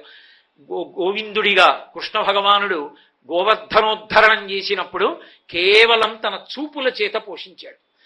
బాలుండాడుచునాత పత్రమని సంభావించి పూగుత్తి కింగేలం దాల్చిన లీలలే నగబుతో కృష్ణుండు తానం మహాశైలం మున్వలకేల దాల్చి విపుల ఛత్రమ్ముగా పట్టే తద్భీలభృత్యతు దుశ్శిలాచకిత గోపీ గోప గోపంతికిన్ అంటారు. ఓ పిల్లవాడు ఆడుకుంటూ ఆడుకుంటూ అలా వెళ్ళిపోతూ ఓ పువ్వు చేత్తో కోసి పైకెత్తి పట్టుకుని పరిగెత్తినంత హేళగా గోవర్ధనోద్ధరణం చేసి ఇలా ఎత్తి పట్టుకుని 7 రాత్రులు 7 పగళ్ళు తన చూపుల చేత పోషించాడు అందరినీ. పైగా నమ్మక వెళ్ళిపోయిన వాళ్ళని పిలిచాడు. బాలుండి ఇతడు కొండ దొడ్డదని మహాభారంబు సైరింపగా జాలండోజని దీని కింద నిలువన్ సంకింపగా బోలది శైలాంబోనిది జంతు సంయుత ధరా చక్రంబు పైపడ్డ నాకేలల్లాడదు బంధులారవిరుడి మోదం అమోఘం ముగమ్మని మీరందరూ కూడా వచ్చి కొండ కింద నించోండని తానే పిలిచాడు మహానుభావుడు. కాబట్టి చూపుల చేత పోషిస్తుంది భగవత్తత్వం, చూపుల చేత సృష్టి చేస్తుంది. అలా చూపుల చేత సృష్టి చెయ్యగలిగినటువంటి అద్భుతమైనటువంటి స్థితి కలిగిన పరమాత్మ ఎందుకు సృష్టి చెయ్యలేడు? ఆయన హేళగా తన సంకల్పం చేత సృష్టి చేస్తాడు. అందుచేతనే రామాయణ కాలంలో రాముడికి సహాయంగా దేవతలందరూ వానరుల్ని సృష్టి చెయ్యాలన్నారు. ఆ కాలంలోనే ఒక విశేషం జరిగింది. బ్రహ్మగారు బ్రహ్మాండమైనటువంటి ఆనందంలో తపస్సమాధిలో ఉండి రోమాంచితమై ఉన్నాడు. మళ్ళీ వెనక్కి రండి. ఉన్న సమయంలో ఆయన నేత్రముల వెంట ఆనంద భాష్పాలు పడ్డాయి. ఆ ఆనంద భాష్పములు పడ్డప్పుడే ఇలా చేతులు పెట్టుకుని ఉండగా ఆయన దోషిట్లో పడ్డాయి. ఆ ఆనంద భాష్పములలోంచి ఒక మహావానరం పుట్టింది. ఆయననే వృక్షవిరజుడు అని పిలుస్తారు. ఆయన ఒకానొకప్పుడు ఒక తటాకంలో ప్రవేశించి స్నానం చేసి ఒడ్డుకొచ్చి ఆడదానిగా మారిపోయాడు. ఇదేమిరా ఇంత మహావానరాన్ని ఆడదానిగా మారిపోయానని బెంగపెట్టుకున్నాడు. ఆయనకి తర్వాత అర్థమైంది అది పార్వతీదేవి శాపం పొందినటువంటి తటాకం. ఏ పురుషుడు ఇందులో స్నానం చేస్తాడో వాడు స్త్రీగా మారిపోతాడు. అనుగ్రహించారు, బెంగపెట్టుకోకు, రాత్రి వేళ స్త్రీగా ఉంటావు, పగటి వేళ పురుషుడైన వానరంగా ఉంటావు. ఆయన మహాసౌందర్యవంతమైన స్త్రీగా మారి ఆ ఒడ్డున నడిచి వెడుతున్నాడు. ఇదే సమయంలో సూర్య భగవానుడు ఇంద్రుడు ఆకాశంలో వెళ్ళిపోతున్నారు. వెళ్ళిపోతుంటే కింద వెళ్ళిపోతున్నటువంటి స్నానం చేసి స్త్రీగా మారిపోయినటువంటి స్త్రీ రూపాన్ని పొందినటువంటి వృక్షవిరజన యందు అనురక్తి కలిగింది. ఏమండి ఇంత సూర్యుడికి ఇంత ఇంద్రుడికి ఇవేం బుద్ధులండి? బొత్తిగా అలా వెళ్ళిపోతూ అలా స్నానం చేసే వాళ్ళని చూసి కామోద్రిక్తత పొంది వీర్యస్ఖలనం అయిపోతే వీళ్ళకి నమస్కారాలు ఏమిటండి అని అనిపించవచ్చు. కానీ మీరు ఒక విషయం బాగా గుర్తుపెట్టుకోవాలి. శంకరాచార్యులు వారు సౌందర్యలహరి చేస్తూ చెప్తారు ఈ రహస్యం. హరిస్వామారాధ్య ప్రణత జన సౌభాగ్య జననీం పురాణారీ భూత్వా పురరిపిమపి క్షోభమనయత్ స్మరోపిత్వా నత్వా రతినయన లేహ్యేన వపుషా మునీనామప్యంత ప్రభవతి మోహాయ మహతాం అన్నారు. అమ్మవారు ఈ లోకంలో ధర్మం నిలబడడానికి ఉత్తరోత్తర కాలంలో మహోపకారం చెయ్యవలసిన వాళ్ళు మహాతేజోవంతులైనటువంటి వాళ్ళ కడుపున పుట్టడం కోసం మహాత్ముల యందు కూడా కామం కలిగేటట్టుగా చేస్తుంది మన్మధుణ్ణి ప్రోత్సహించి. వారికి అలా కామం కలిగితే తప్ప మహాపురుష జననం జరగదు. మహాపురుష జననం జరిగితే తప్ప మన్ని ఉద్ధరించేవాడు ఉండడు. లేకపోతే పరాశర మహర్షికి సత్యవతీదేవి మీద మోహం పుట్టడం ఏమిటి? పగటిపూట రమించడం ఏమిటయ్యా అంటే మంచు తెరలు సృష్టించి చీకటిని సృష్టించి రమిస్తే వేదవ్యాస భగవానుడు పుట్టడం ఏమిటి అంటే కారణజన్మురాలైన సత్యవతీదేవి తప్ప పరాశర మహర్షి యొక్క తేజస్సుని భరించగలిగిన వాళ్ళు లేరు. ఆయనకి కామం కలిగి ఆయన తేజస్సు కదిలితే తప్ప వ్యాసుడు పుట్టడం. వ్యాసుడు పుడితే తప్ప కలియుగంలో అందరూ వేదం చదవలేరు. కాబట్టి ఆయుర్దాయాన్ని దృష్టిలో పెట్టుకుని వేదాన్ని విభాగం చేయగలిగిన మహాపురుషుడు రాడు. అందుకని కామప్రచోదనం చేస్తున్నాడు. మహాపురుష జననం జరగాలి కనుక. అంతే తప్ప అర్థం లేకుండా వాళ్ళు కామోద్రిక్తులవుతారని సిద్ధాంతం చేయకూడదు. అందుకే మహాపురుష జననముని విచారణ చెయ్యవద్దు అని చెప్తారు. కారణం ఏమిటంటే అది లోకోద్ధరణ కొరకు, మహాత్ముల సృష్టి కొరకు అమ్మవారు కామప్రచోదనం చేయిస్తుంది. ఇంద్రుడి యొక్క కామప్రచోదనానికి ఆయన యొక్క తేజస్సు ఆ వెళ్ళిపోతున్నటువంటి వానర కాంత తోక మీద పడింది. వాలము నుండి పుట్టాడు కాబట్టి వాలి. ఆ వెళ్ళిపోతున్నటువంటి సూర్య భగవానుడి తేజస్సు ఆ వానరకాంత కంఠం మీద పడింది. అక్కడ నుంచి పుట్టాడు కాబట్టి సుగ్రీవుడు. సూర్యకుమారుడు సుగ్రీవుడు, ఇంద్రకుమారుడు వాలి. రామాయణంలో ప్రధాన పాత్రలు పోషించారు. పైకి వాలి అధర్మం చేసిన వాళ్ళ కనపడతాడు. కనపడడం ఏమి? అధర్మం చేసిన వాడే. లేకపోతే రాముడు ఎందుకు తెగటారుస్తాడు? కానీ అదొక్కటే కాదు, వాలి చేసిన గొప్ప పని ఒకటి ఉంది. ఈ బ్రహ్మాండంలో ఎక్కడెక్కడ వానర జాతులున్నా సరే వాటన్నిటినీ వ్యవస్థీకృతం చేసి తన పరిపాలన కిందకి తీసుకొచ్చి ఎక్కడెక్కడ ఎన్ని వానర జాతులున్నాయో చిటిక వేసి పిలిస్తే వాళ్ళందరూ వచ్చేటట్టుగా తన స్వాధీనం చేసుకున్నాడు. చేసుకుని కిష్కింద రాజధానిగా పరిపాలించాడు. అందుకే వాలి చచ్చిపోయాక సుగ్రీవుడు రాజైతే సుగ్రీవుడు చిటిక వేస్తే ఇప్పుడు ఉన్న అంకెలలో అయితే ఎన్ని సున్నలు పెట్టి రాయాలో తెలియదు. కిష్కింధకాండలో శంఖములు అద్భుతములు ఎన్ని పేర్లు వాడారు. అసలు చెట్లు చామలు పర్వతాలు కొండలు ఏవీ ఖాళీ లేవు. అన్ని వానరములు వచ్చేసాయి. అన్ని వానరములు వచ్చి రాముడి వెంట నడిచాయంటే వాలి వ్యవస్థీకృతం చేశాడు. వాలి వ్యవస్థీకృతం చేయకపోతే తరువాతి కాలంలో రాముడి వెంట అంత వానర సైన్యం వెళ్లే అవకాశం లేదు. అది ఇంద్రతేజస్సు కదిలితే తప్ప వానరసేన వ్యవస్థీకృతం కాదు. అందుకొచ్చాడు వాలి మహాబలవంతుడి. సుగ్రీవుడు రాముడి పక్షాన నిలబడగలిగినటువంటి ధర్మాత్ముడు కావాలి. మీరు రాముడు విష్ణు అనకండి, రాముడు నరుడు అని అనుకున్నారనుకోండి, ఏదో ఒకసారి తప్పు చేసిన దిద్దుకుని నేనున్నాను రామా అని రాముడి వెనక తిరిగాడు. రాముడి కోసం రావణుడితో యుద్ధం చేసి ప్రాణమే పోగొట్టుకోబోయాడు. అంతటి ప్రేమ కలిగినటువంటి వాడు, అంతటి స్నేహం ఉన్నవాడు, మంచి మంచే చెడు చెడే ఏదో ఒకటి పట్టుకుని తీర్పు చెప్పి ఇంకక్కడి నుంచి అవతల వాడి శీలాన్ని నాశనం చేసేయకూడదు. అంత గొప్పవాడు సుగ్రీవుడు, ఏ సామాన్యుడు కాడు. అటువంటి సుగ్రీవుడు పక్కన నిలబడబట్టే కదా రామచంద్రమూర్తి కూడా సేద తీరారు. వెనక వానర సైన్యం వచ్చింది. సుగ్రీవుడు పక్కన ఉన్నాడు కాబట్టి రామరావణ యుద్ధంలో రాముడి వెనక వానర సైన్యం ఉంది అని నిర్ధారణ చేయవలసి ఉంటుంది. ఒక రకంగా రాముడి వలన ఉపకారం పొంది ప్రత్యుపకారం చేసినా అంత వానర సైన్యం వాలి వ్యవస్థీకృతం చేశాడు. సుగ్రీవుడు వెంట పంపాడు. అందుకోసం సూర్య తేజస్సుగా సుగ్రీవుడు వచ్చాడు. కాబట్టి పరమ ధర్మాత్ముడయ్యాడు వానరుల్లో. ఆయన ఏం దోషం చేయలేదు. అందుకే ఆయన పక్షాన నిలబడ్డాడు రామచంద్రమూర్తి. సూర్యనారాయణమూర్తి అనుగ్రహంగా సుగ్రీవ జననం జరిగింది కాబట్టే రామాయణంలో రాముడికి శాంతి కల్పించగలిగిన వాడు ఒకడు నిలబడ్డాడు. మహాభారతంలో అసలు సూర్యనారాయణమూర్తి అనుగ్రహం వల్ల కర్ణుడు జన్మించాడు కాబట్టే కౌరవులందరూ చచ్చిపోయారు. కర్ణుడు లేడనుకోండి, కురుక్షేత్ర యుద్ధం జరుగుతుందా అంటే చెప్పడం కష్టం. ఎందుచేతనో తెలుసా? అదొక ఆశ్చర్యకరమైనటువంటి విశేషం. అసలు మహాతల్లి ఆమె కుంతిభోజిని యొక్క సొంత కూతురు కాదు, దత్తపుత్రికి. ఆడపిల్లని దత్తత తీసుకున్నాడు, బిడ్డలు లేరని. ఎంత ఓర్పు కలిగిన తల్లి అంటే నిజంగా అంత చిన్నపిల్ల అంతఃపురంలో ఉంటే దుర్వాసో మహర్షి వస్తే పెద్దవాళ్ళెవరూ కూడా ఆయనని సేవించడానికి భయపడి ఈ చిన్నపిల్ల కుంతిదేవిని పంపించారమ్మా, నువ్వు వెళ్ళి ఆయన సేవ చేయి, నీకు ఓర్పున్నదానివని. ఎంత సేవ చేసిందంటే దుర్వాసో మహర్షి పొంగిపోయి అడగకుండా వరం ఇచ్చాడు. నీకు అంటే కర్ణజననం మహాభారతంలో కొన్ని పర్వాల్లో కొద్ది మార్పులతో ఉంటుంది. నేను ఆది పర్వంలోంచి చెప్తున్నాను. ఆవిడ చేసిన సేవకి ప్రసన్నుడైనటువంటి దుర్వాసో మహర్షి ఆ కుంతిదేవిని దగ్గరికి పిలిచి అమ్మా, నీకు నేను వరం ఇస్తున్నాను, నువ్వు ఏ దేవతా స్వరూపాన్నైనా సరే పిలిచి వరం అడిగితే నీకు ఆ వరం కటాక్షిస్తారు, అటువంటి మంత్రాన్ని ఉపదేశం చేస్తున్నానని అడగకుండా ఉపదేశం చేశాడు. పిల్ల చిన్నది. దుర్వాసో మహర్షి వెళ్ళిపోయారు. ఒకరోజు ఆవిడ నదీ తీరంలో ఉంది, బాలభానుణ్ణి చూసింది. భాస్కరుడు ఉదయిస్తున్నాడు. ఆ బాలభానుడి యొక్క బింబం కాంతులతో ఎర్రగా ఎంత అందంగా ఉందో చూసిన పిల్ల మరులుకొంది. అబ్బా, ఎంత అందంగా ఉన్నాడో, ఇంత తేజోవంతుడైన కొడుకుంటే, అలాంటి కొడుకుంటే అంటే ఆయనే ఇవ్వాలి. దుర్వాసో మహర్షి మంత్రం ఇచ్చారు కదా, ఎలా ఉంటుందో చూద్దాం అనుకుంది. తర్వాత ఏమొస్తుంది ఆలోచించలేదు. ఎందుకని? ఆలోచించగలిగినంత పరిణతి లేదు ఆ వయస్సులో. ఆలోచించక చటుక్కన నమస్కారం చేసి మంత్రజపం చేసి పిలిచింది. ఆయన ఏ హృదయంతో పిలిచిందో ఆ హృదయంతోటే వచ్చాడు. అందుకే మహానుభావుడు మహాభారతాన్ని ఆంధ్రీకరిస్తూ ఓ మాట అన్నారు.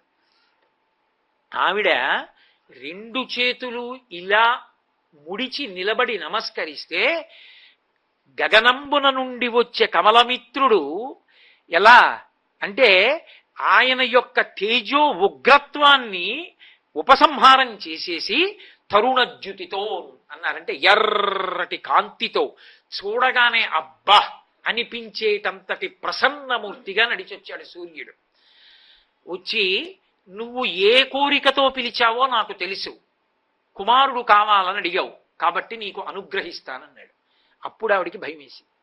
ఆవిడంది, నేను కన్యని, తల్లిదండ్రుల యొక్క ప్రాపున ఉండవలసిన దాన్ని, కన్యాగర్భం వచ్చి పిల్లవాడు పుడితే రేపు పొద్దున్న లోకం నింద చేస్తుంది నన్ను. నేనేం చెప్పుకుంటాను లోకానికి? అందుకుని వద్దు, వెళ్ళిపోదు. దేవతలకు ధర్మం ఉంటుంది, ధర్మం అన్నది అందరికీ ఉంటుంది. ఆయన అన్నాడు, దేవతలు ఒకసారి ప్రసన్నులై వస్తే కోరిక తీర్చకుండా వెళ్ళకూడదు. కాబట్టి నేను నీ కోరిక తీర్చవలసిందే. నీ భయం ఏమిటి? నీ కన్యాత్వం చెడుతుందని. 2, కన్యగా ఉండగా గర్భం ధరిస్తే లోకానికి తెలిసి నింద చేస్తారని. అసలు నీ కన్యాత్వానికి భంగం రాదు. నువ్వు గర్భం ధరించి బిడ్డని కనక్కర్లా, సద్యగర్భంలో నీకు కుమారుణ్ణి ఇస్తున్నానని ఇచ్చి వెళ్ళిపోయాడు. ఆ సూర్య తేజస్సుతోటే సహజ కవచ కుండలాలతో సూర్యబింబంలా ప్రకాశిస్తున్నటువంటి కొడుకు పుట్టాడు. ఎత్తుకుంది చేతిలోకి, మాతృత్వం పొంగుకొచ్చింది. ఇంత గొప్ప కొడుకు, సమస్త క్షత్రియ మండలాన్ని శాసించగలిగిన వాడు.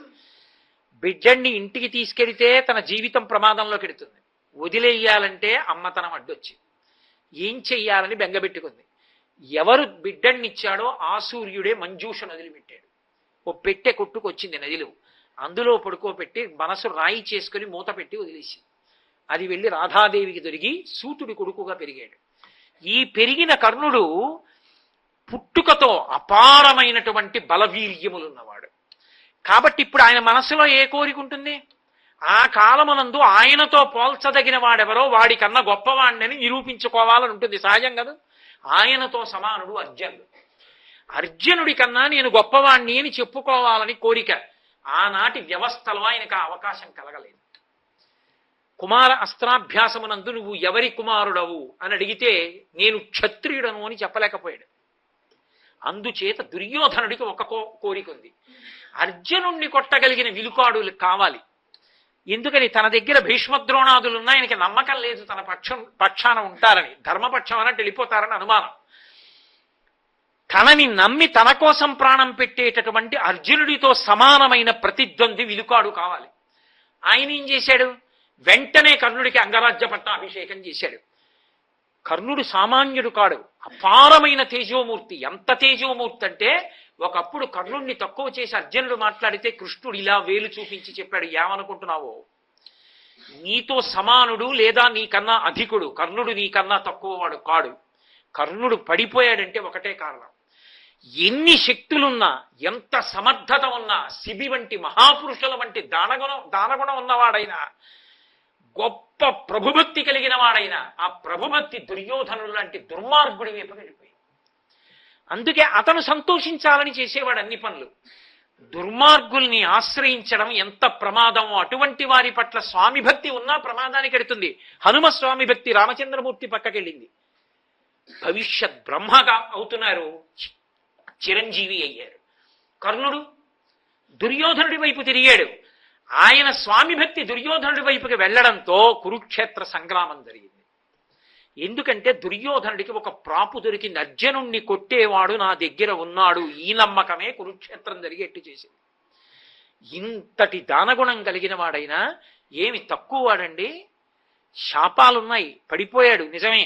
కానీ ఒకానొకప్పుడు నువ్వు సాక్షాత్తు కుంతీదేవి యొక్క పెద్ద కుమారుడివి, నీకే పట్టాభిషేకం జరుగుతుంది అన్నా కూడా అక్కర్లేదు, నన్ను నమ్ముకున్నాడు, నాకు అంగరాజ్య పట్టాభిషేకం చేశాడు, నేనున్నానని యుద్ధానికి బయలుదేరుతున్నాడు. అటువంటి దుర్యోధనుడి యొక్క విశ్వాసాన్ని వమ్ము చెయ్యను అని కుంతిదేవి వచ్చి శిబిరంలో ప్రార్థన చేస్తే, అమ్మా నీకెప్పుడూ 5 కొడుకులుంటారు, ధర్మరాజుని కాని, భీముణ్ణి కాని, నకులుణ్ణి కాని, సహదేవుణ్ణి కాని దొరికినా చెనకన. వాళ్ళ 4 5వ వాడు నేనో కర్ణుడు, అంతే. నేనో అర్జునుడు.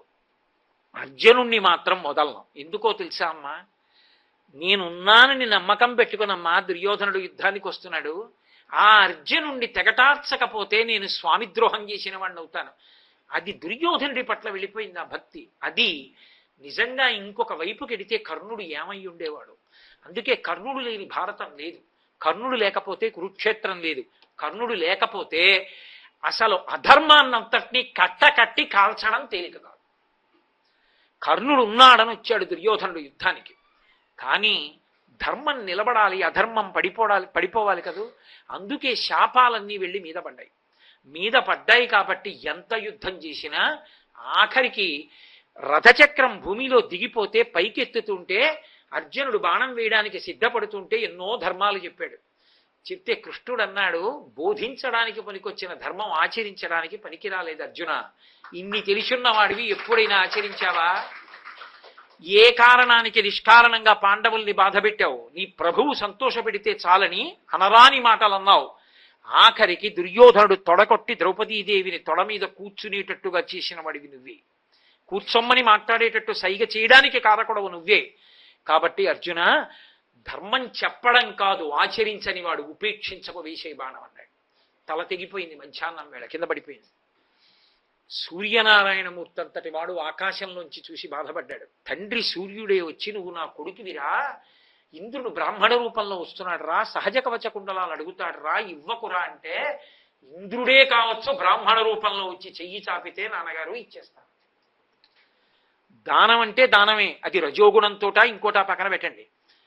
దానం ఇస్తానని వ్రతం, ఇచ్చేస్తాను నాన్నగారు అన్నాడు. పోనీ కనీసం శక్తి అస్త్రాన్ని పుచ్చుకోరా అన్నాడు. కోసి ఇచ్చేశాడు సహజ కవచకుండలాల్ని. అంతటి మహితాత్ముడు పక్కన నిలబడ్డాడు కనుకనే ఎంత దుష్ట చతుష్టయంలో వాడు కానివ్వండి, ఆయన తేజస్సు సామాన్యమైంది కాదు. ఉన్నాడు కాబట్టి దుర్యోధనుడు నమ్మాడు, అర్జునుడు పడిపోతాడు. నమ్మాడు కాబట్టి కురుక్షేత్రానికి వచ్చాడు కాబట్టి కౌరవసేనలన్నీ పడిపోయాయి కాబట్టి అధర్మం నశించి ధర్మం నిలబడింది. అందుకు కదు ధర్మక్షేత్రే కురుక్షేత్రే అని మొదలు పెడతాం భగవద్గీత. అది ధర్మక్షేత్రం, అక్కడ పడిపోవాలి అధర్మం అంతా. కట్టకట్టుకు రావడానికి కారణం కర్ణుడు లేనినాడు వీళ్ళందరూ కలిసి రారు. కాబట్టి సూర్యపుత్రుడైనటువంటి కర్ణుడు ఉన్నాడు కాబట్టే మహాభారతంలో అధర్మం అంతా పడిపోయింది. రామాయణంలో సూర్యపుత్రుడైన సుగ్రీవుడు ఉన్నాడు కాబట్టే రామచంద్రమూర్తికి ప్రాపు దొరికింది కథ బాహ్యంలో చూస్తే. లోపల విశేషాలు ఏమైనా చెప్పండి, పైకి నరుడి యొక్క కథగా రాముడికి ప్రాపు సుగ్రీవుడి దగ్గర నుంచి దొరికింది అంతే. వానర సైన్యం ఆయన నుండే లభించింది కాబట్టి మంచి మిత్రుడు లభించాడు. ఇవి అంత కష్టంలో ఉన్న వాడికి ఉపశాంతి కారకములే అంతవరకు. కాబట్టి సూర్యనారాయణమూర్తి యొక్క అనుగ్రహం రామాయణంలోనూ మహాభారతంలోనూ కూడా ఆయన దిశలలో వచ్చిన వారు ఉన్నారు కాబట్టే ధర్మం నిలబడింది, అధర్మం మడిసిపోయింది.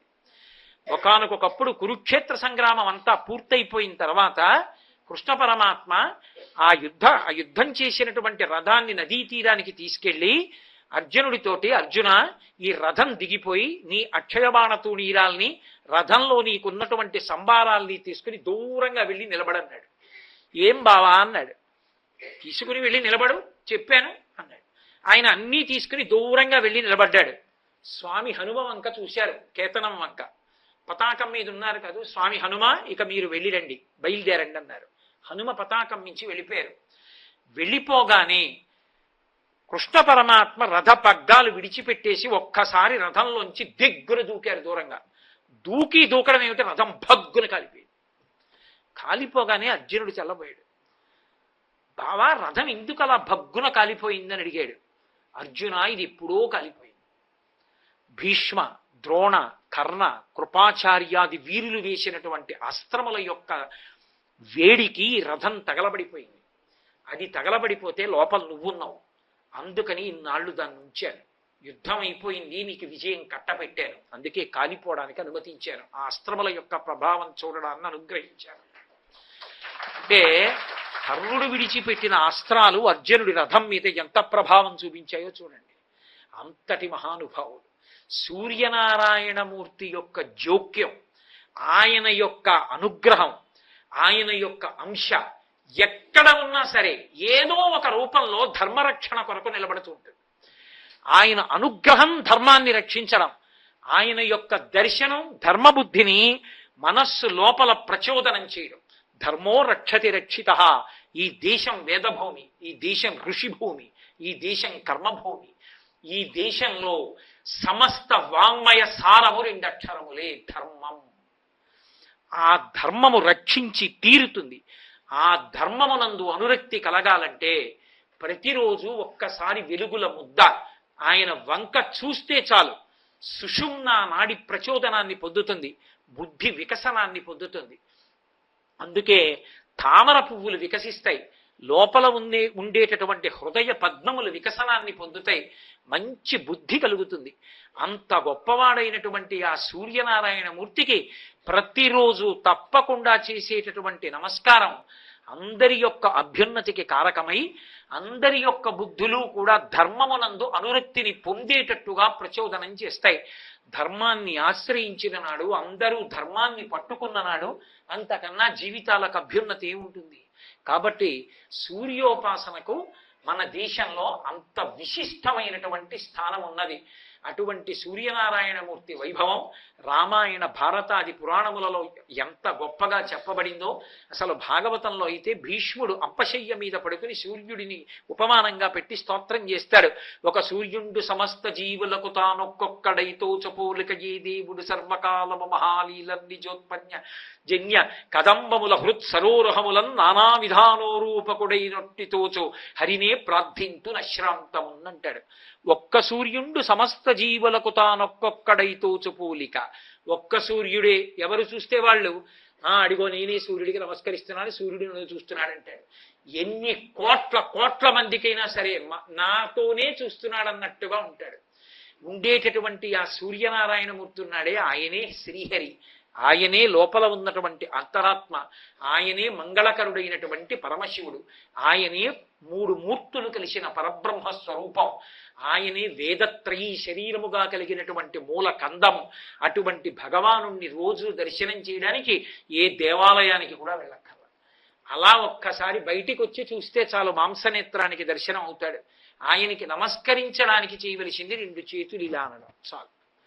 అంత తేలికగా అభ్యున్నతిని పొందడానికి సావకాశం ఇచ్చేటటువంటి సూర్యనారాయణమూర్తి యొక్క అనుగ్రహం చేత మనందరికీ కూడా ఆయన పాదపద్మముల యందు భక్తి ప్రపత్తులు కలగేటట్టుగా మన జీవితములు చక్కటి మార్గంలో నడిచేటట్టు విభూతి ప్రసరణం జరగాలని ఆయన పాదములు పట్టి ప్రార్థన చేస్తూ, మళ్ళీ రేపు సాయంకాలం 6:30 మనం కలుసుకున్నప్పుడు ప్రత్యేకించి సూర్య భగవానుడికి సంబంధించినటువంటి మరికొన్ని అద్భుతమైన విశేషముల గురించి